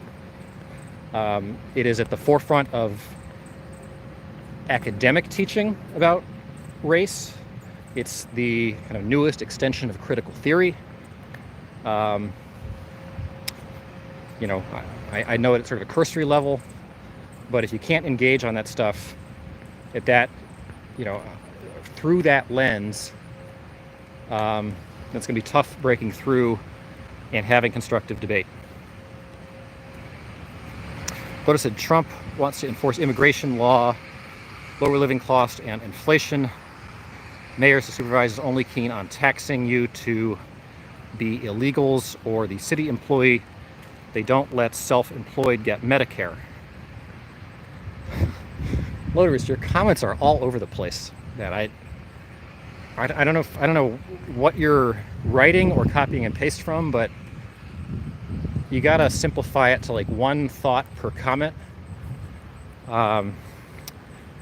It would be really helpful. Difference says victimization is a cornerstone of ideology at the moment. So pulling apart the nuclear family has been around for a long time. One of those things that sounds good on paper, like communism, but not so good in reality. Bill, I don't even know that it sounds very good in theory.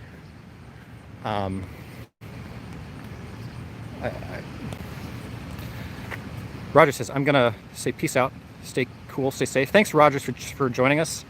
I hope you will join us again sometime. Like I said, we're on pretty much every day between 6 and 7:30. Usually we have a little more to see. Like I said, it was pouring rain today, which kind of threw us off a little bit. We're gonna try to get back to seeing some other things right now. Okay, Lotus is writing a lot again. That says, bye, Rogers. Lotus, the rich defend illegals because they want Latin America to remain cheap, outsourced, low inflation, but as a result, they killing new jobs from scratch, potential within USA, developing status equals China cheap. Alchins says, we're past the point of logical debate. This is terrorism with the goal of destroying a republic.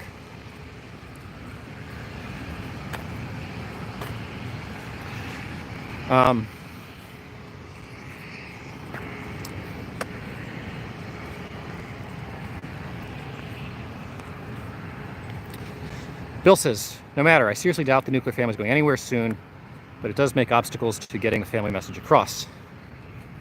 Yes, certainly I think it does. If the objective is to, if the objective is really to increase and improve livelihoods, which I'm not always sure that it is,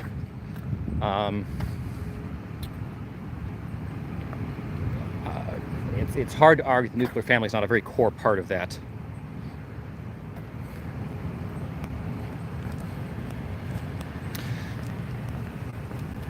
Jeanette, I sure ain't getting divorced.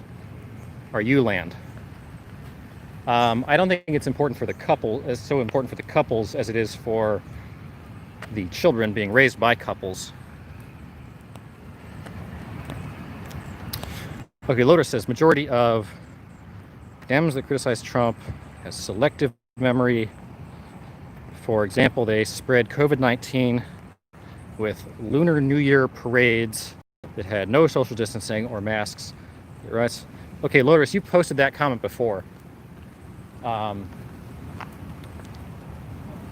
need you to keep it original.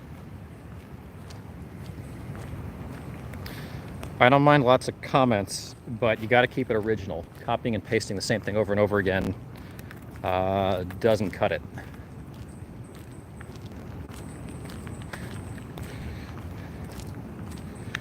We try to give a voice to every comment on here as long as it's acceptable for the airwaves.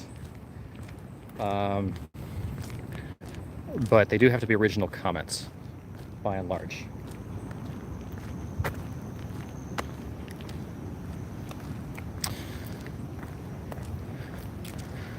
Okay, you guys got tired because the comments have slowed down. Like a few minutes ago, we had tons and tons and tons of comments. Where'd they go?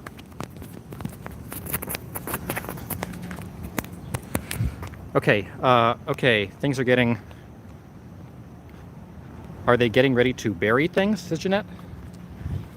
Bury things? Oh, back here? I don't know. I don't know what that is. Looks like they might be building something into the sidewalk.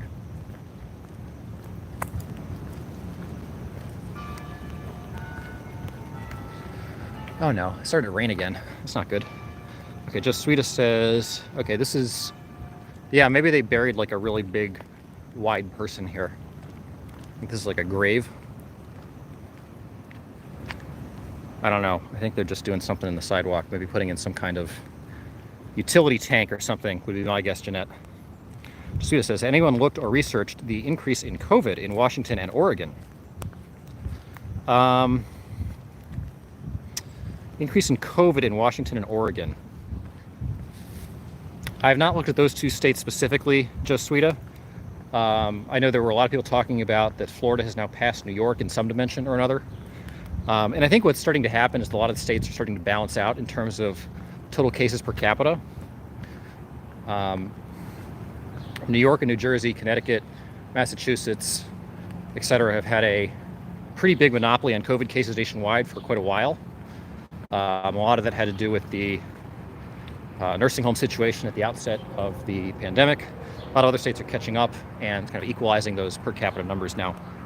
But I have not looked at what's happening in Washington, Oregon specifically. Is there some particular story there that you're trying to draw out? Okay, where are you, Land? Where are you going, says Altruism. Hey, Altruism, where do you want me to go? I'm trying to figure out where I want to go. I'm trying to stay out of the rain, for one thing. It says more than one. Statue been removed, says Bob. I don't think that's what that was, Bob. Possible, but I don't think that's what that was. Lotus says COVID-19 death and spread can be reduced just by cancer, all lunar, New Year parades, and all nations throughout the world do lockdowns on human trafficking for a few months to isolate, ban rioters too. Josuita says major increases in both states and the counties that Portland and Seattle are in are the highest. So are you asserting that that's related to the protests or something, Josuita? I'm not sure that... I would say one of the least interesting topics that is like just being tweeted about a million times every day is which protests do or do not have to do with COVID-19 increases in particular states. I really don't know. I'm not particularly interested in that topic.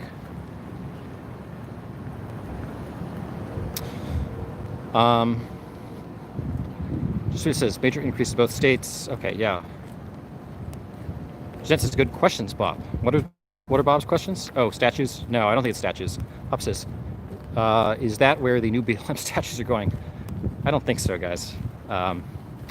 Bill says, really listening to protesters while being interviewed is sad how rote their sound bites like comments are.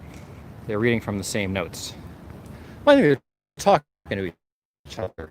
I don't think they're reading from the same notes. They're talking to each other. I think a lot of the same points. I mean, I noticed that in Washington. You hear a lot of the same statements, a lot of the same cheers, a lot of the same chants, a lot of the same graffiti. People talk in fairly close circles generally. Probably hear the same thing in any small group of people. particularly picking random people out to sort of trumpet particular statements. Off topic, did you see 2 baseball games were canceled because of COVID, says Kevin. Kevin, I didn't see that. I did see the Florida Marlins are having a team outbreak, and a number of other major leaguers have contracted COVID. But I didn't see what game got canceled. I'm curious. Jen says, just don't get lost again. Yeah, I don't think I'm going to get lost. I'm just hoping to stay out of the rain a little bit. Elsham says, riot ribs? Bill says, this is being engineered and orchestrated. I think if you guys believe that, that's not true. I think that's a kind of, I think it's patronizing the people that are out there organically day on day, and I think it's also naive to write it off that way, Bill. Or said the WHO said healthy don't need masks and defend unrestricted human trafficking with support from China. This spread COVID-19 to Europe, New York, then stupid Dems to Lunar New Year parades, rioters. Loderus, I really wish you would pause on the copying and pasting of comments and just write your actual thoughts one at a time. Josephus says Florida had to correct some numbers. One testing lab said 98% of daily cases were positive, but it was really 9.8. Yeah, I did see that. That was a couple weeks ago. Okay, Bill says Antifa and similar groups have been prodding for years, looking for a door into the mainstream. This is another test.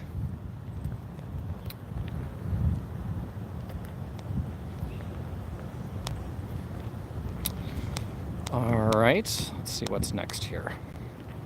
Josephita says, yes, the protesters did increase COVID there, but you will never hear it in the mainstream news.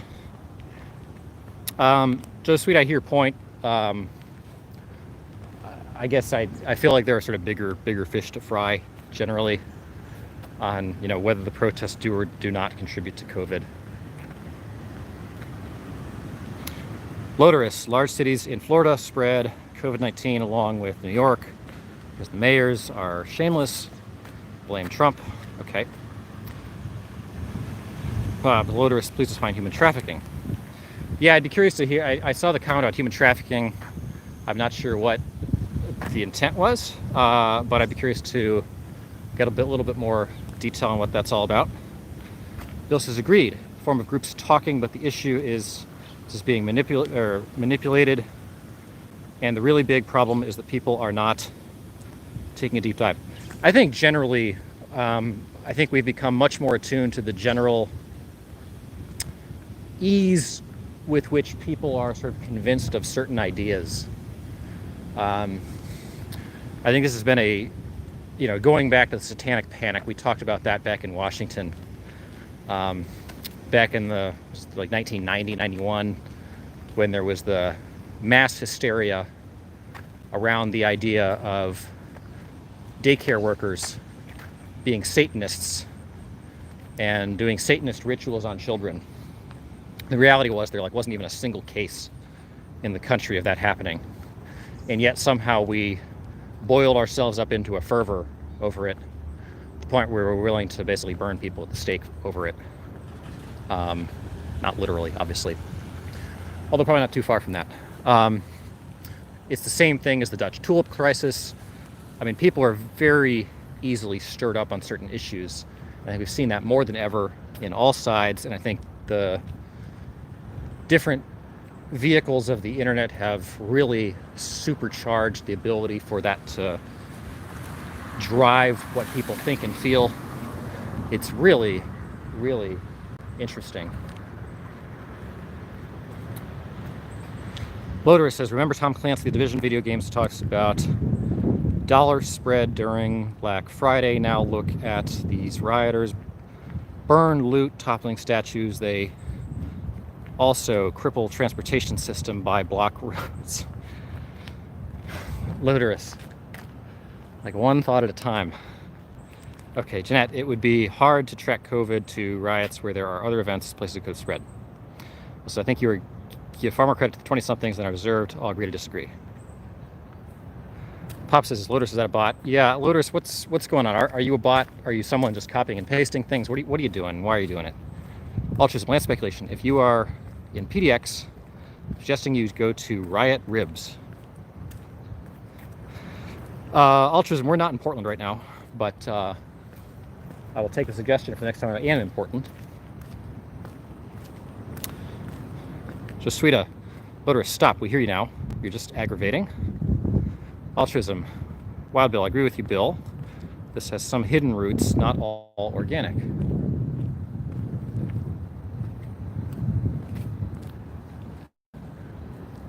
Bob says, satanic daycare worker, 1990. Yeah.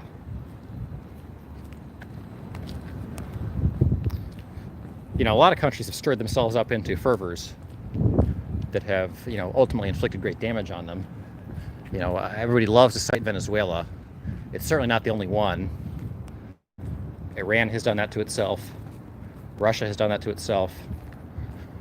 Countless countries. I mean, obviously the French Revolution was that. Hey, Nate. What am I doing on the OSU campus? Says Nate Slinker. Well, Nate, right now we're walking around the OSU campus trying to not get rained on. Thanks for joining us. Joe Sweeta thinks it's not organic. Some very little is. So very little is. Also, Dutch tulip prices. Read that book. There's a really good book, A Random Walk Down Wall Street, that is kind of a history of the stock market. Well, it's kind of the stock market around the world. The history of stocks generally. Talks about sort of the origination of loans, different bubbles over time, kind of how the stock market works. It's really interesting. That says, not all organic. Look at what MSM handles things. Nate, where do you live then? Are you near campus, off campus, north campus, south campus? Are you in Short North area? You down by Goodale? Maybe you're in Grandview? Arlington. Okay. So do you have like a giant mansion? Bill says, France is on the way to doing it again to themselves. France has had a long tradition of very large protests that have shut down cities at a time. Generally speaking, peaceful, but, you know, the word peaceful in when it comes to protests is a little bit of a strange usage, because in the sense of like not burning things down or killing people, of course, is peaceful. Of course, you cripple the city for weeks on end. You know, I don't know what you call that. It's not quote unquote violent, but it is certainly destructive. This is not organic. How MSM handles things. Josephine says, hey, Nate, I'm in Ohio too, halfway between Dayton and Columbus. I love the country. Nate, okay, hardly in a mansion. Well, Nate, you're free to come hang with us. Usually we would be hanging out with ducks right now. The couple of ducks we did find near the Lane Avenue Bridge over the Olentangy River, there was a naked homeless guy under the bridge, so we didn't go feed the ducks there. Mirror Lake has no ducks, and we're a long way from Goodale Park or Schiller Park, which are some of our other hot spots for ducks. So right now we're kind of wandering. I might take a walk, start going down the Short North here a little bit. If you do, Nate, do you give tours of the mansion? Hey, Jeanette, I have a tour that I recorded before I left Washington of my place there. Do you guys want me to post on YouTube my condo tour?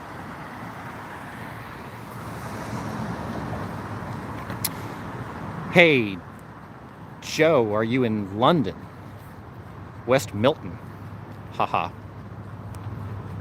Jeanette says he said he wasn't cute. Jeanette, you know, I didn't look that closely. Are you looking for a homeless beau? An ASMR tour? I actually only recorded background noise. I didn't even do a walkthrough. I was thinking at some point I might be able to live narrate it as sort of background content. But I guess it's kind of ASMR. It has like the background noises of a condo complex.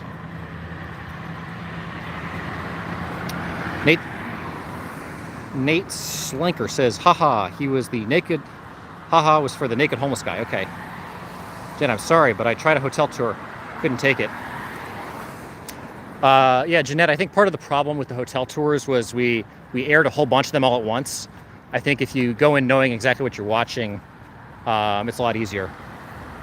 So we have them sort of going up individually, periodically.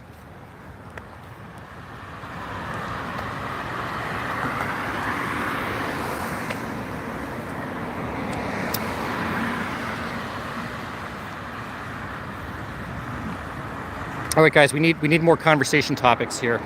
You guys have slowed down dramatically in your comments. You were really rolling before.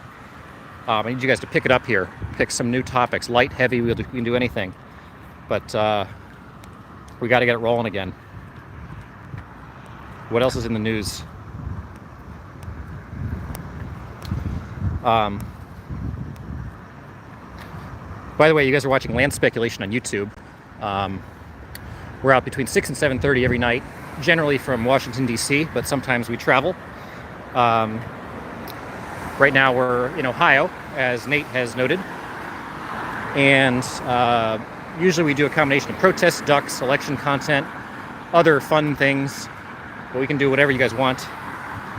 Just a reminder to like and subscribe. We really appreciate both of those things. The subscribes help you guys know when we're on, and if you do, turn on your notifications. The likes help us get in the YouTube algorithm, so that helps us a lot. Or you can dislike us, that helps us too. But if you do, please tell us why and what we can do to improve. There's also a Discord link in the description if anyone wants to chat offline. And there's also a link to the Duck Fund if anybody wants to help fund the duck activities. Thanks to the person that donated last night. That's a big help to us. Obviously, and those who have donated before, obviously a big help to us as we can find ducks. We had a really fun peek-in the last few nights that was climbing all over us, as well as a lot of interesting duck content. So we'll continue to try to find things, especially on days when it's not pouring rain for most of the evening. Okay, so Jeanette says, okay, Jeanette did the hotel tour, didn't like it. Bob, Cleveland to host first presidential debate September 29th. So have they actually agreed on debates? I didn't see that. That'll throw some more wrenches into the process here. That's interesting. It says, sorry, name Pekin duck Tubby. So Jeanette wants to name the Pekin Tubby. I think that was the best name recommendation we had out there today. Bill, figured I'd better shut up. No, you don't have to shut up, Bill. Pop says, not typing, busy eating. Yeah, I feel like we get to a point of the stream every night where you guys start eating all at once, and then the chat like stops suddenly, very suddenly. Jet says, never, Bill. Your voice of reason. Well, I guess that's all relative. Altram, seeds from China story. What do you mean seeds from China story? What does that mean, altruism? Jesuita, found the source for the steel doja. Sorry spelling, was a guy just down the street from the White House. Oh, the Steele dossier. Okay.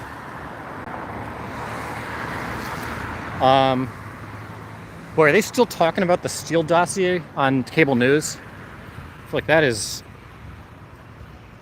I don't know, is that still in the news? Like what could possibly still be being talked about with regard to the Steele dossier? Papa, yeah, what's the deal with those seeds? What's going on with seeds? I'm missing a story. There are seeds in China? Bill says, thanks, Jeanette. Okay, Christopher says, I just saw a comment on a protest stream that the leader of CHOP has a rebel army in Louisville. No coverage in the mainstream media. It's going to get bloody if people don't stand up. Comment or quote. Louisville seems like an odd ground zero for all this, but obviously they had a fair amount of violence this weekend. I would be surprised if their public officials are prepared to handle this. Louisville is a pretty modestly sized city that's not used to being the heart of it all. So that's interesting, Christopher. I'll be curious to sort of continue tracking that and sort of see where that heads. Office altruism, is that happening in your area? I was only aware of Virginia. Jeanette, yes, I need more info on that. I think Joe Biden is going to debate, says Joe Sueda. Guys, I know people are really underestimating Joe Biden in the debates. Don't forget, Trump is not exactly the smoothest guy on his feet. I think Biden might surprise some people. MC is making dinner. Okay, you guys are all making dinner at the same time. You guys need to post a sign-up sheet somewhere and stagger your dinner making during the stream. Altruism, the Epic Times, China, Insider Epic Times, China wants to reiterate, do not plant the seeds. Dozens of unsolicited seeds from China have popped up in residents' mailboxes across the United States. What do the seeds do, Altruism? Do we know what they do? I will say the Epic Times' ads on the internet are really annoying.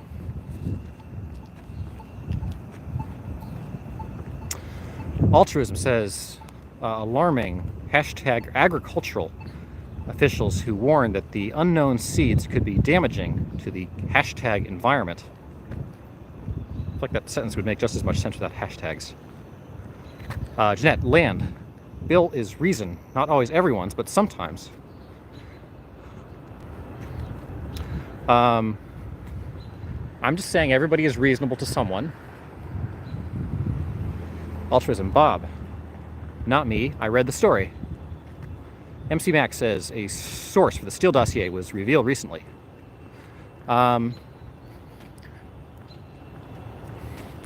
Okay, I mean, what does that get us, MC? Like, okay, we know more about the Steele dossier now. Like, great. Where is this headed? Like, are we gonna find out that, you know, Barack was sitting there with a pair of binoculars spying on Donald Trump when he was in the bathroom or something? Like, where is this headed? I feel like this has you know, been a Sean Hannity fixation for years now, and the time for that to generate a lot of public sympathy and attention has long since passed. Why are we still focused on the Steele dossier? Josuita, never in the news. I don't watch news. Dan Bongino, more gets declassified every day. You have to do your own research to find true facts and documents. You know, there's almost an infinite, well, there's literally an infinite number of things I could do with my time. I feel like I'm kind of over the Steele dossier. But if there's something big that we need to know about, let me know, guys.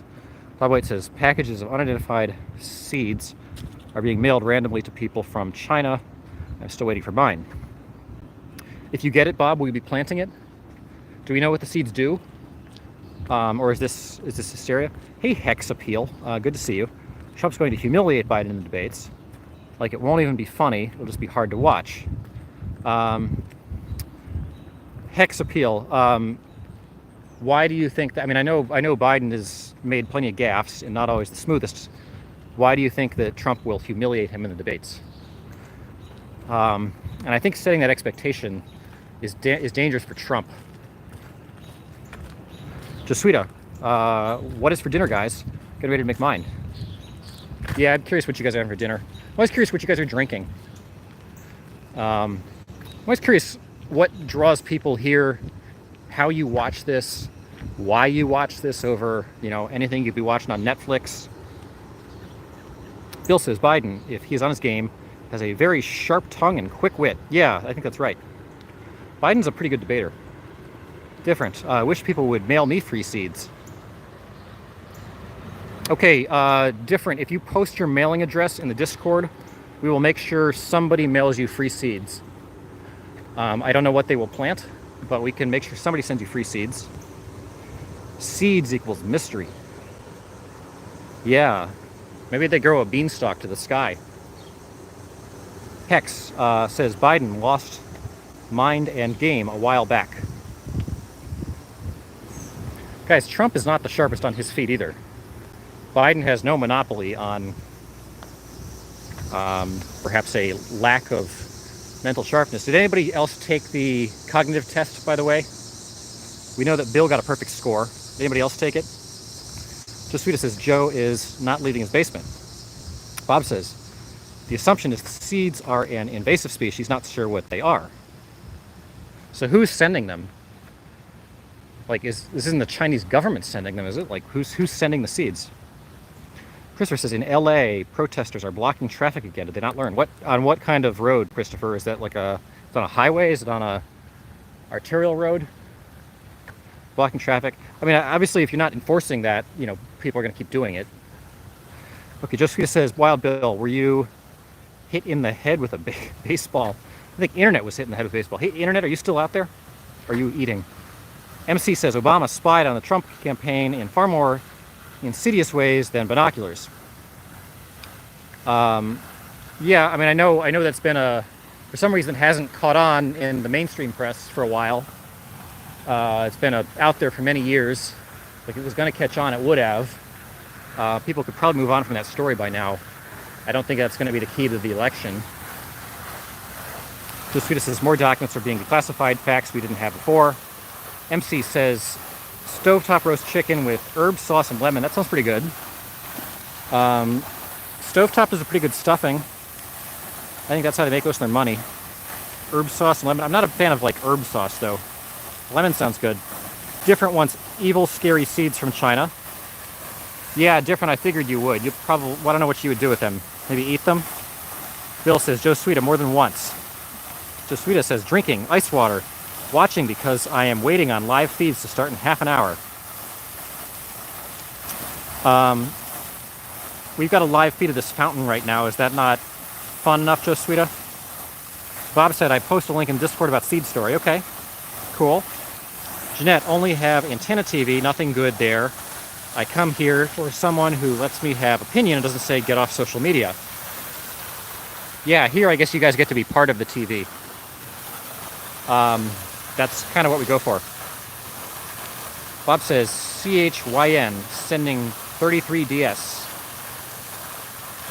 Bob, you're writing something in some kind of code there that I can't make out. Just read a person, woman, man, television. Damn, I forgot one. Person, woman, man, television. Okay, you guys are losing me. Papa says, simple dinner tonight, pork chops with Brussels sprouts. I'm going to take that actually over the stovetop chicken, actually. I think that sounds better, Papa. Christopher, land speculation, looks like an intersection. Okay. Well, I guess I would encourage anybody who's driving through that intersection to not drive through that intersection. Kevin says, I get the elephant wrong on the test. Kevin, did you confuse the elephant and the rhino? The elephant is the one with the big trunk. The rhino is the one with the tusks. The giraffe is the one with the really long neck. The bunny rabbit is the one with the big ears. I know it can be difficult to keep track of them. But let us know if you need more help, Kevin, and we'll help you out. Jeanette, thanks for posting the link, Bob. Jeanette says, I cussed. Did I? I don't know what I said. Jeanette loves those fountains. See, this is person, woman, man, television, the cognitive test. Oh, yeah, okay. Those are the 5 things you got to remember. Let's see, do we have any ducks here? Let's see, I'm not seeing ducks.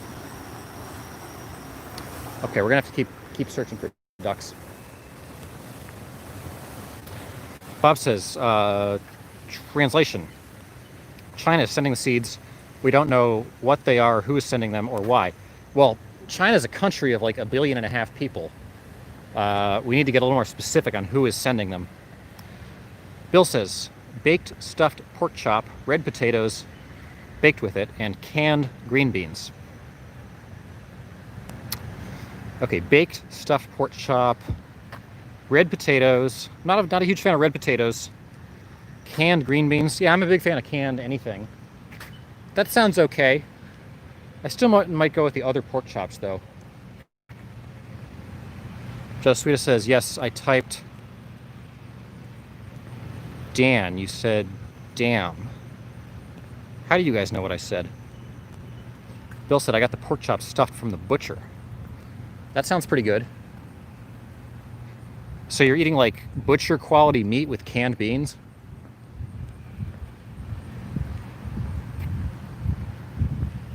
Interesting. Jeanette says, roast beef, mashed potatoes, gravy, and corn.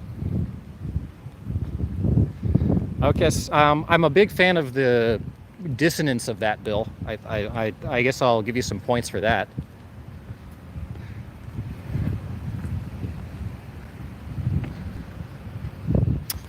Okay, Jeanette says, roast beef, mashed potatoes, gravy, and corn.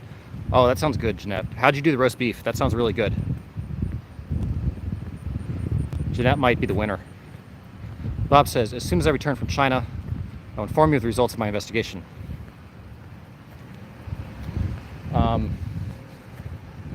Bob, how'd you manage to get on a plane to China?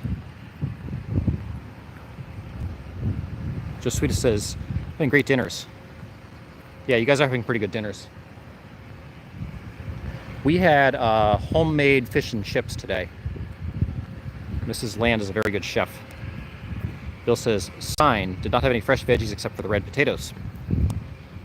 Wouldn't regular potatoes be better than red potatoes? Bob says, I did, however, get Chinese takeaway tonight. Takeaway? Bob, are you a secret European? Okay, Judas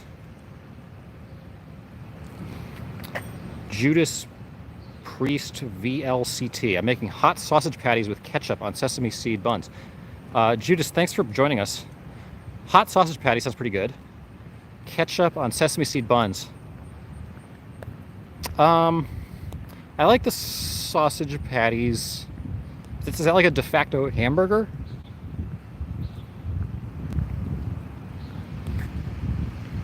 That sounds like a hamburger with like a sausage patty.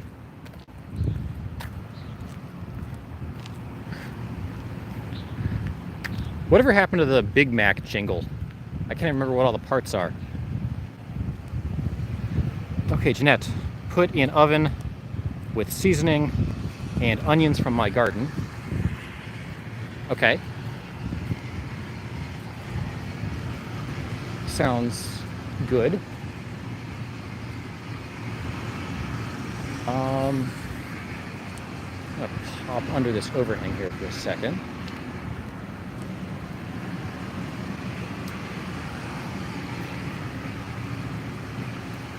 Okay, Bob says that's OPSEC land. OPSEC. Okay, Altruism says I make a killer canned green bean salad. Green beans do not belong in salads, nor do they belong in pastas. I think we have to all stand up for that. Bill says, did you not have any other potatoes? Do not have any other potatoes shopping tomorrow. Hey, Brian B. Hey, Brian B. Thanks for joining us. You should have a chant that says, high on meth, convicted felon while committing a felony. Resist arrest and die. Okay, Brian, I don't think that's... I appreciate you showing up, but I'm not going to go along with that comment. Judas Priest says, just like a hamburger. Okay, but is the sausage spicy? Bob says, Brian, who should be chanting that? Judas sounds good, says Jeanette. Papa, not sure I would like ketchup with the sausage patties. Maybe a spiced mustard instead. Yeah, I think, Papa, you're onto something there. Ketchup doesn't really seem like the right thing. I think if you did it with mustard. Are you doing it with, like, some kind of potatoes, too? Sounds like that would be good.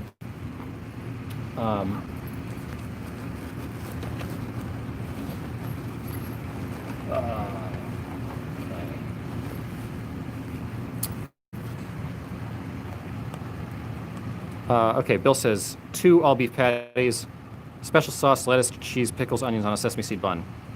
Yeah, that's the old Big Mac jingle. And I guess Bill has it memorized.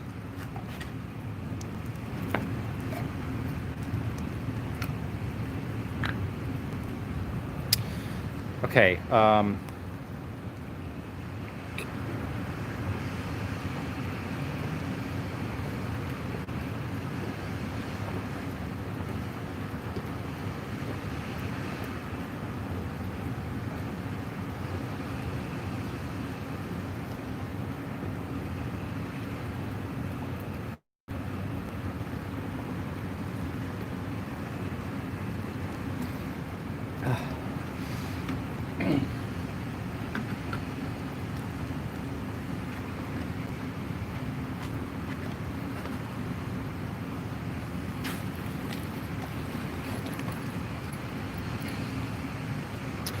Okay, just who says I can't go shopping. We're under statewide mask mandate. I miss shopping in stores. Can't wear masks because of medical. Doctor testing me next week. May put me on oxygen. I get bad looks and told put one on. Okay.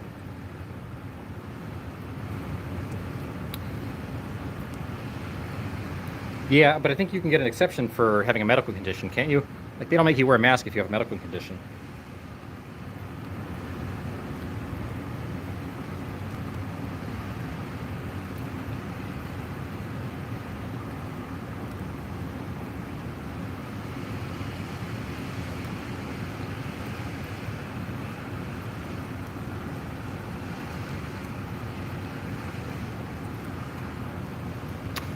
Okay, altruism. Their three-bean salad is American, bro.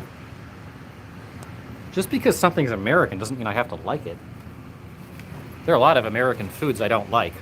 So I'm curious, of all the different sort of ethnic foods, all different sort of national food typologies, so like Italian, Mexican, Chinese, etc.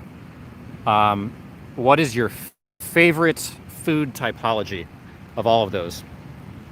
Of all of them? Indian food, African food, Ethiopian food. Dare somebody say British food? Jeanette, no potatoes with bun. Needs veggies. Okay, yep. Bill says, yes, I memorized Control C and Control P. So Bill actually looked it up. Brian, sorry I caught myself telling the truth there. Brian. Bob says, okay. Brian, you're welcome to post anything on here. I will read most things, not all things, but yeah, you're certainly free to have your own thoughts. Operation Security, OPSEC, is a process that identifies critical information to determine if friendly actions can be observed by enemy intelligence. Okay, Brian says, sorry, snowflake agenda. Jeanette says, Josuita, sorry people are mean. Happens to me occasionally too. Yeah, people can be mean sometimes. Okay, altruism says, I'm used to watching rioting and violence. Nice change of pace, land. Hey, altruism, sorry we don't have more ducks for you today. The last couple of days we had a very duck-heavy stream. We had a really interesting white pekin we were hanging out with at a park, as well as a bunch of baby ducklings. That's our norm. As you can hear, it's raining again here, which is unfortunate, but it sort of has limited our ability to see a lot of things today. But if you tune back into us, we're on almost every night between 6 and 7:30. Again, usually we're based in Washington, but right now we're in the Midwest. And we cover protests. It's been a few days since we've done hardcore protest stuff, but we might get back out there one of these nights. We just can't get out there too often in Ohio here.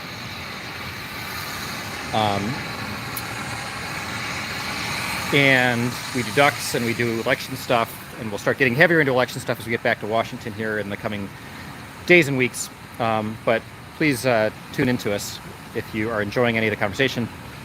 Just Sweeta says, yes, there's an example that people are cruel. Some different prefers Mexican food. Okay. Different, are you like a Taco Bell fan? For some reason, I feel like that might fit. MC's like Southern food. Okay. Bob says no snowflake agenda here, or others here, Brian, please speak your mind. Yeah, speak your mind, Brian, if you got anything to say. Different says maybe Japanese. Okay, Japanese is pretty good. Underrated, but good. Altruism likes Italian. I think I would probably put Italian first. I think I would almost assuredly say Italian is number one. Papa says Mexican, specifically tacos. What's your favorite like mainstream Mexican chain? Jeanette, whatever you call Who Hot serves on that giant grill. What is Who Hot? Brian, please tell me a medical condition that does not allow you to wear a mask. I think you're the person on a flight with their therapy chicken. Oh, goodness. Bill says, Northern USA floods with a few southern things. Josuita, agree altruism. It's a nice change from the riot live stream. Well, the ducks are usually our change of pace and therapy for people. We got started doing ducks back in Washington. Our regulars know this, but I live in the heart of Washington, D.C. Back during the heart of the pandemic when all of the tourists disappeared, there were a lot of ducks hanging out in the reflecting pools around Washington whose diets ordinarily depend on scraps from tourists that were struggling because there weren't any tourists around. So we went out and started feeding the ducks periodically, try to help them out amid the pandemic. Then the protests started in earnest in Washington. They got really intense for several days. After that first week and a half of really, really intense protests in Washington, we needed a little bit of a break, so we went out and saw the ducks and just did a protest stream, basically focused on the ducks. And people seem to really enjoy it and find it therapeutic. So we have woven that into our protest coverage ever since. And protest ducks has now become a regular thing. And we're out pretty much every day. So if you guys enjoy it, we really appreciate and are glad that you guys enjoy it. And love when people let us know that. Sarang, hey Sarang. Find it kind of funny. People think regional food is a USA thing only, like Texas versus Georgia barbecue. Meanwhile, Mexico and China have huge regional differences. Yes, certainly they do, Sarang. It's a good point. Obviously, you know, there's probably some of that doesn't flow quite as much internationally. I think it's fair to treat your sort of domestic different cuisines with a little bit finer tooth comb than you would treat international ones, but your point is well taken.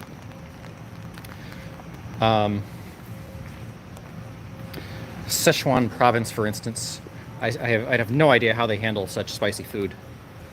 Internet. Mama's cooking is the best. Internet, where is Mama from? Jamaican food? I like the African big game food. I'm not a fan of a lot of other African food. Caribbean food, I'm generally pro.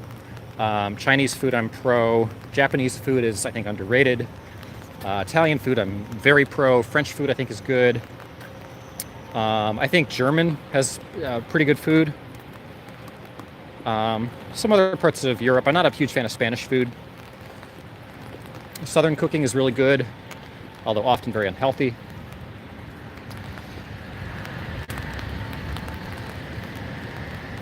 Josita says, COPD, asthma, anxiety. When my oxygen level drops, anxiety kicks in. That seems like that would make sense. Darren says, Land has been in DC too long. He thinks mainstream chains serve Mexican food. Different. Taco Bell, Chipotle, Qdoba, Baja Fresh. There are a lot of big Mexican chains out there. The standard DC chain restaurant is like, there are a lot of DC chains would include places like Taylor Gourmet, Chopped, Sweet Green.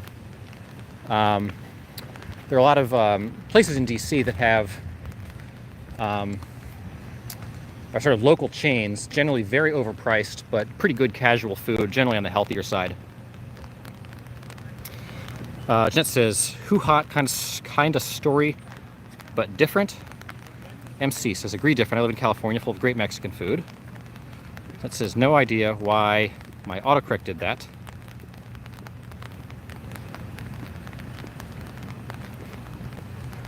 Okay, different. It's only the only thing I miss about Cali.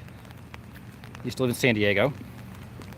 Tex-Mex, however, is an abomination. I knew someone that used to confuse cheesesteaks and Tex-Mex. Never quite understood how that was possible.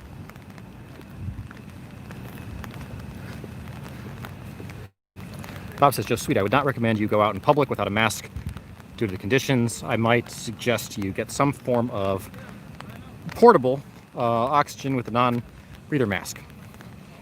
Pop says, no. Mainstream, national chain, really mostly homemade. There's a really good Mexican restaurant called Ochoa's in Texas. Okay. Judas Priest says, I love tacos, but I have a problem where I have to make my own seasoning because the packaged seasoning, Ortega, etc., causes crazy problems with my center of vision, like stars. Really? So you see stars when you eat tacos? Sarang says you should avoid Chinese Yunnan region there, Mr. Land. Oh, yeah, Sarang. I'm not great with like super spicy food. I don't mind a little bit of spice, but when it gets to the point where you're like sweating and you're just totally uncomfortable, I don't know what the appeal is. But I guess some people like it, and everybody's entitled to their own preferences. He says, Miguel's Jr. What is with this California convention of Miguel's Jr.? Carl's Jr.? That doesn't make sense. Bob, I don't go out much at all. Only to my mother's house. Doctors make me go out for testing, blood work, oxygen test, etc. It says, that's hilarious, Land. You didn't name one Mexican food place.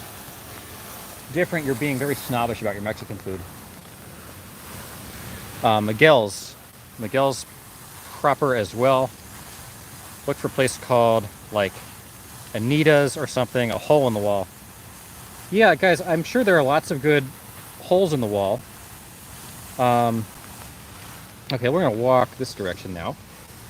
There are lots of good hole-in-the-wall places, but it doesn't really make sense on an international stream to be talking about specific hole-in-the-wall places.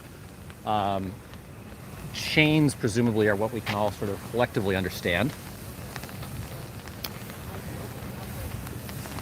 Bob says, that's good, keep yourself safe. Yep.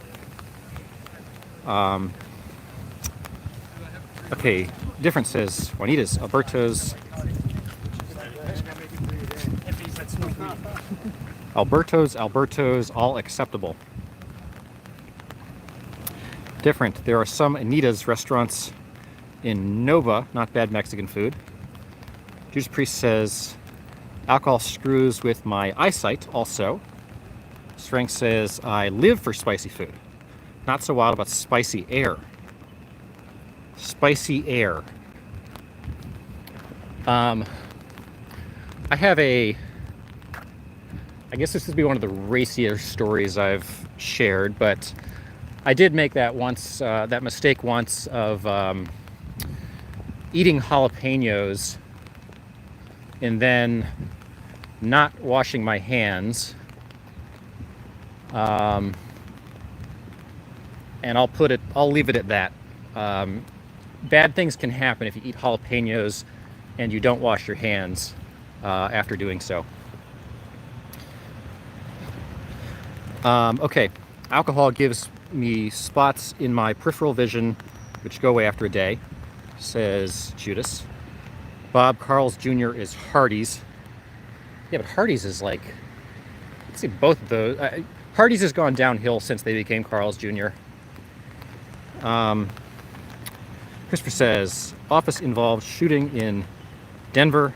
2 officers and suspect in the hospital. Officers injured, not life-threatening.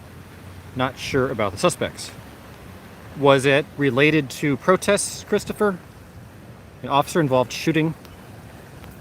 Or was it like a racially motivated shooting? Or what's the bigger background on the shooting, Christopher? Bob says, Christopher, is that protest related? Yeah. Sarang says, ouch. Different doesn't get it. Explain further. Not really a good way of explaining that further. I will say milk is your friend in that situation. You might have to do some embarrassing things, but milk is your friend in that situation. Bill says, spicy air is how most of the streamers call breathing tear gas. Okay.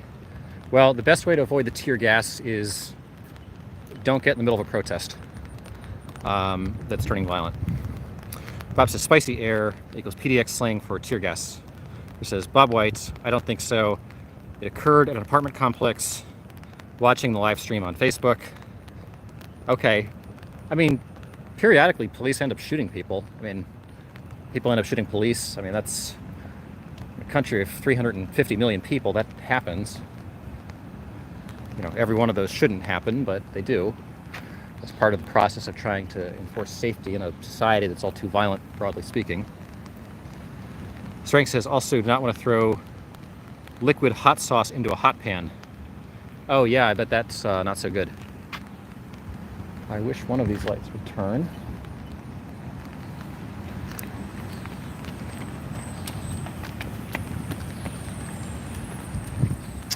Okay, jalapeno Papa. Okay, yeah, Papa's getting the idea. Jeanette says, caught at land, that you never touch jalapenos without thinking of that. Yeah, it's yeah. Is there action? Hey, John Smith, thanks for joining us. Is there action in Columbus? John Smith, has been pouring rain today. There's usually a little bit of action in Columbus on most days. The fact that there has been so much rain means that it's actually been pretty limited today.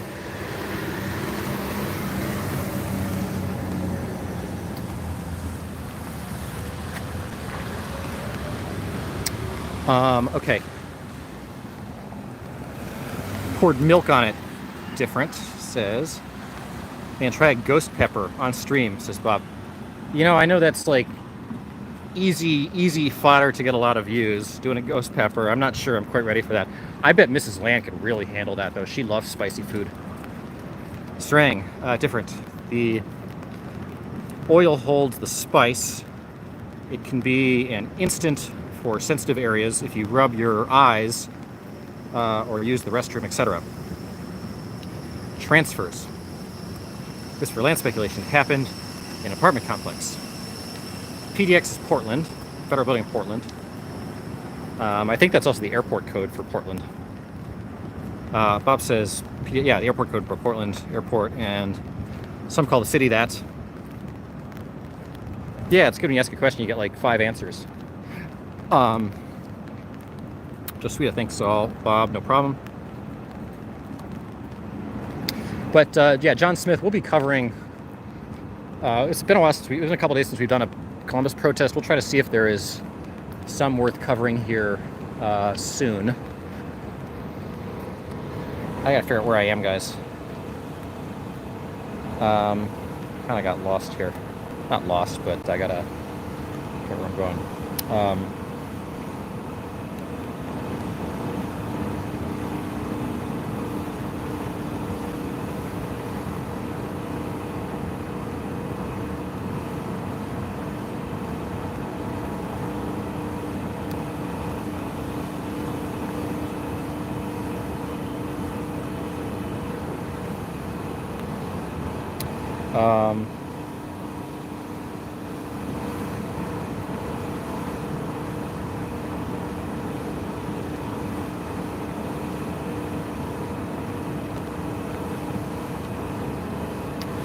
Okay, Jeanette helps to get 5 answers to sometimes since all are using it differently. Yeah, Joe Sweeto. So we're not lost. I'm going to be meeting up with Mrs. Land here at some point. I just got to figure out where she is going to be. I know where I am. I just know where she's going to be. Judith says, I can't believe they successfully tore the fence down the other night. Well, you know, those fences, I mean, that was the same experience that they had in Washington when they were trying to secure the White House grounds. Initially, they just had sort of casual kind of tourist fencing, which is sort of notional in how it blockades people. And basically what's happening was every night in Washington, those were getting, you know, at some point in the night, were getting knocked over. They were getting rattled for a while, and then eventually they would get knocked over, and the protesters would sort of storm the park that was kind of the staging ground for the police to be able to secure the White House. And the police would have to retreat, set a much narrower perimeter. It's putting the White House in danger. And as such, they had to go out one day and over the course of a single day build a much larger fence around that. And then, of course, the fence is taken by the protesters to be sort of kind of intimidation. And then they go and rattle that. And then that causes people to, you know, the situation to inflame. Seems a very similar situation in Portland. throwing things over the fence doesn't seem to help the situation a whole lot. Next says, if you can't get answers online by asking politely, give a very wrong answer and watch everybody scramble to tell you how stupid you are. Works like a charm. Reddit is very good for that. Bill says, oddly, PDX is not really much easier to say than Portland. But there's this sort of trend. I think it's sort of the millennial trend to they have to sort of take ownership of things by kind of giving it their own pet name. Calling the coronavirus, quote unquote, the Rona. It's sort of a way to kind of take ownership of a phrase that otherwise feels like somebody else's phrase. It's a very sort of millennial trait. And I think, it's sort of hand in hand with the way that they handle a lot of other things. Taking sort of typical things in society, rebranding them very slightly to kind of fit their own preferences, not so much because it changes the thing, but because it kind of gives them a sense of ownership of it. Papa, how long till you head back to DC? Papa, I don't know. It'll be soon. It'll be very soon. But I don't know. I don't have a set. We've been here for some family things, and it's just has carried on, and no particular timeline to what we're doing here. DC's been pretty quiet though on the protest front. There are a couple Twitter feeds that track essentially where the protest activity is happening in DC, and they have been pretty quiet. In fact, I think one of them stopped tracking last week because it had gotten so quiet for so long. If it ramps back up, obviously it'll be very much worth being there. Oh hey, we actually got a duck here.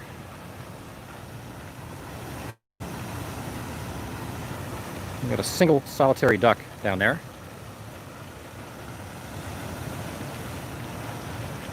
Bob says, ghost peppers would definitely require a hand washing. Would Mrs. Land do that? It would be great to see. I can ask her. Dad says, damn it, I told you not to get lost again, Land. You have bread. Leave a trail. Yeah, I guess we did that effectively in Washington at the Lincoln Memorial Reflecting Pool. We left a trail of bread and effectively got the ducks to come all the way down the reflecting pool and climb the steps to the Lincoln Memorial with us. Any of you who were there that day, it was kind of a fun day. It felt like Rocky, in Rocky 2, when Rocky effectively gets all those kids to sort of run with him. It was sort of that kind of situation. The geese would eat it all, Jeanette, says Bob. The geese will be out in force tomorrow after this rain. They love fresh grass. Bill says, last night the fence held, but last night the feds moved on it a lot faster than they had prior nights. I love the Rona. I can't stand that. What is the one word or phrase that you absolutely cannot stand in the general colloquial? Judas Priest is saying lol. Different says Corona Chan. That says Bob, that's very true. Sarang says yes. Okay, there's a lot of agreeing with people going on. Okay, what was Bob's point that everybody's agreeing with? The geese eat it all?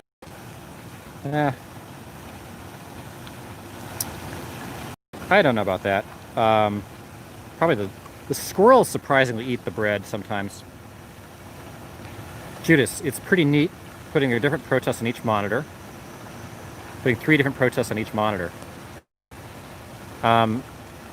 Is that 3 different cities worth of protests or just 3 different streamers in the same city? My yes was in excitement for the duck spotting for clarity. Yeah, we've had kind of a rough day. You guys, it's been raining a lot, as you know. It was raining even harder before. And then our main duck sighting was derailed because there was a naked homeless guy under the bridge where we were going to go feed the ducks. So that put things in a little bit of a challenge situation. Hopefully tomorrow it won't be raining and we'll either be able to find a protest or really kind of get back in with our ducks. We had a naming contest on the Discord today to try to name the giant pekin that was hanging out with us the last few nights. So if any of you guys have ideas, I think Jeanette has suggested we call it Tubby. We had a big white pekin hanging with us that was climbing on us the last few nights. Bob says tree rats. What's tree rats, Bob? Juice Priest said 3 different streamers. Okay. Well, says, come on, the Rona is such a total blow off. It goes to new levels. Jeanette, I hate the new normal. Oh, new normal as a phrase. Yeah, that can be a tough one. Judas Priest, different cities if there are any.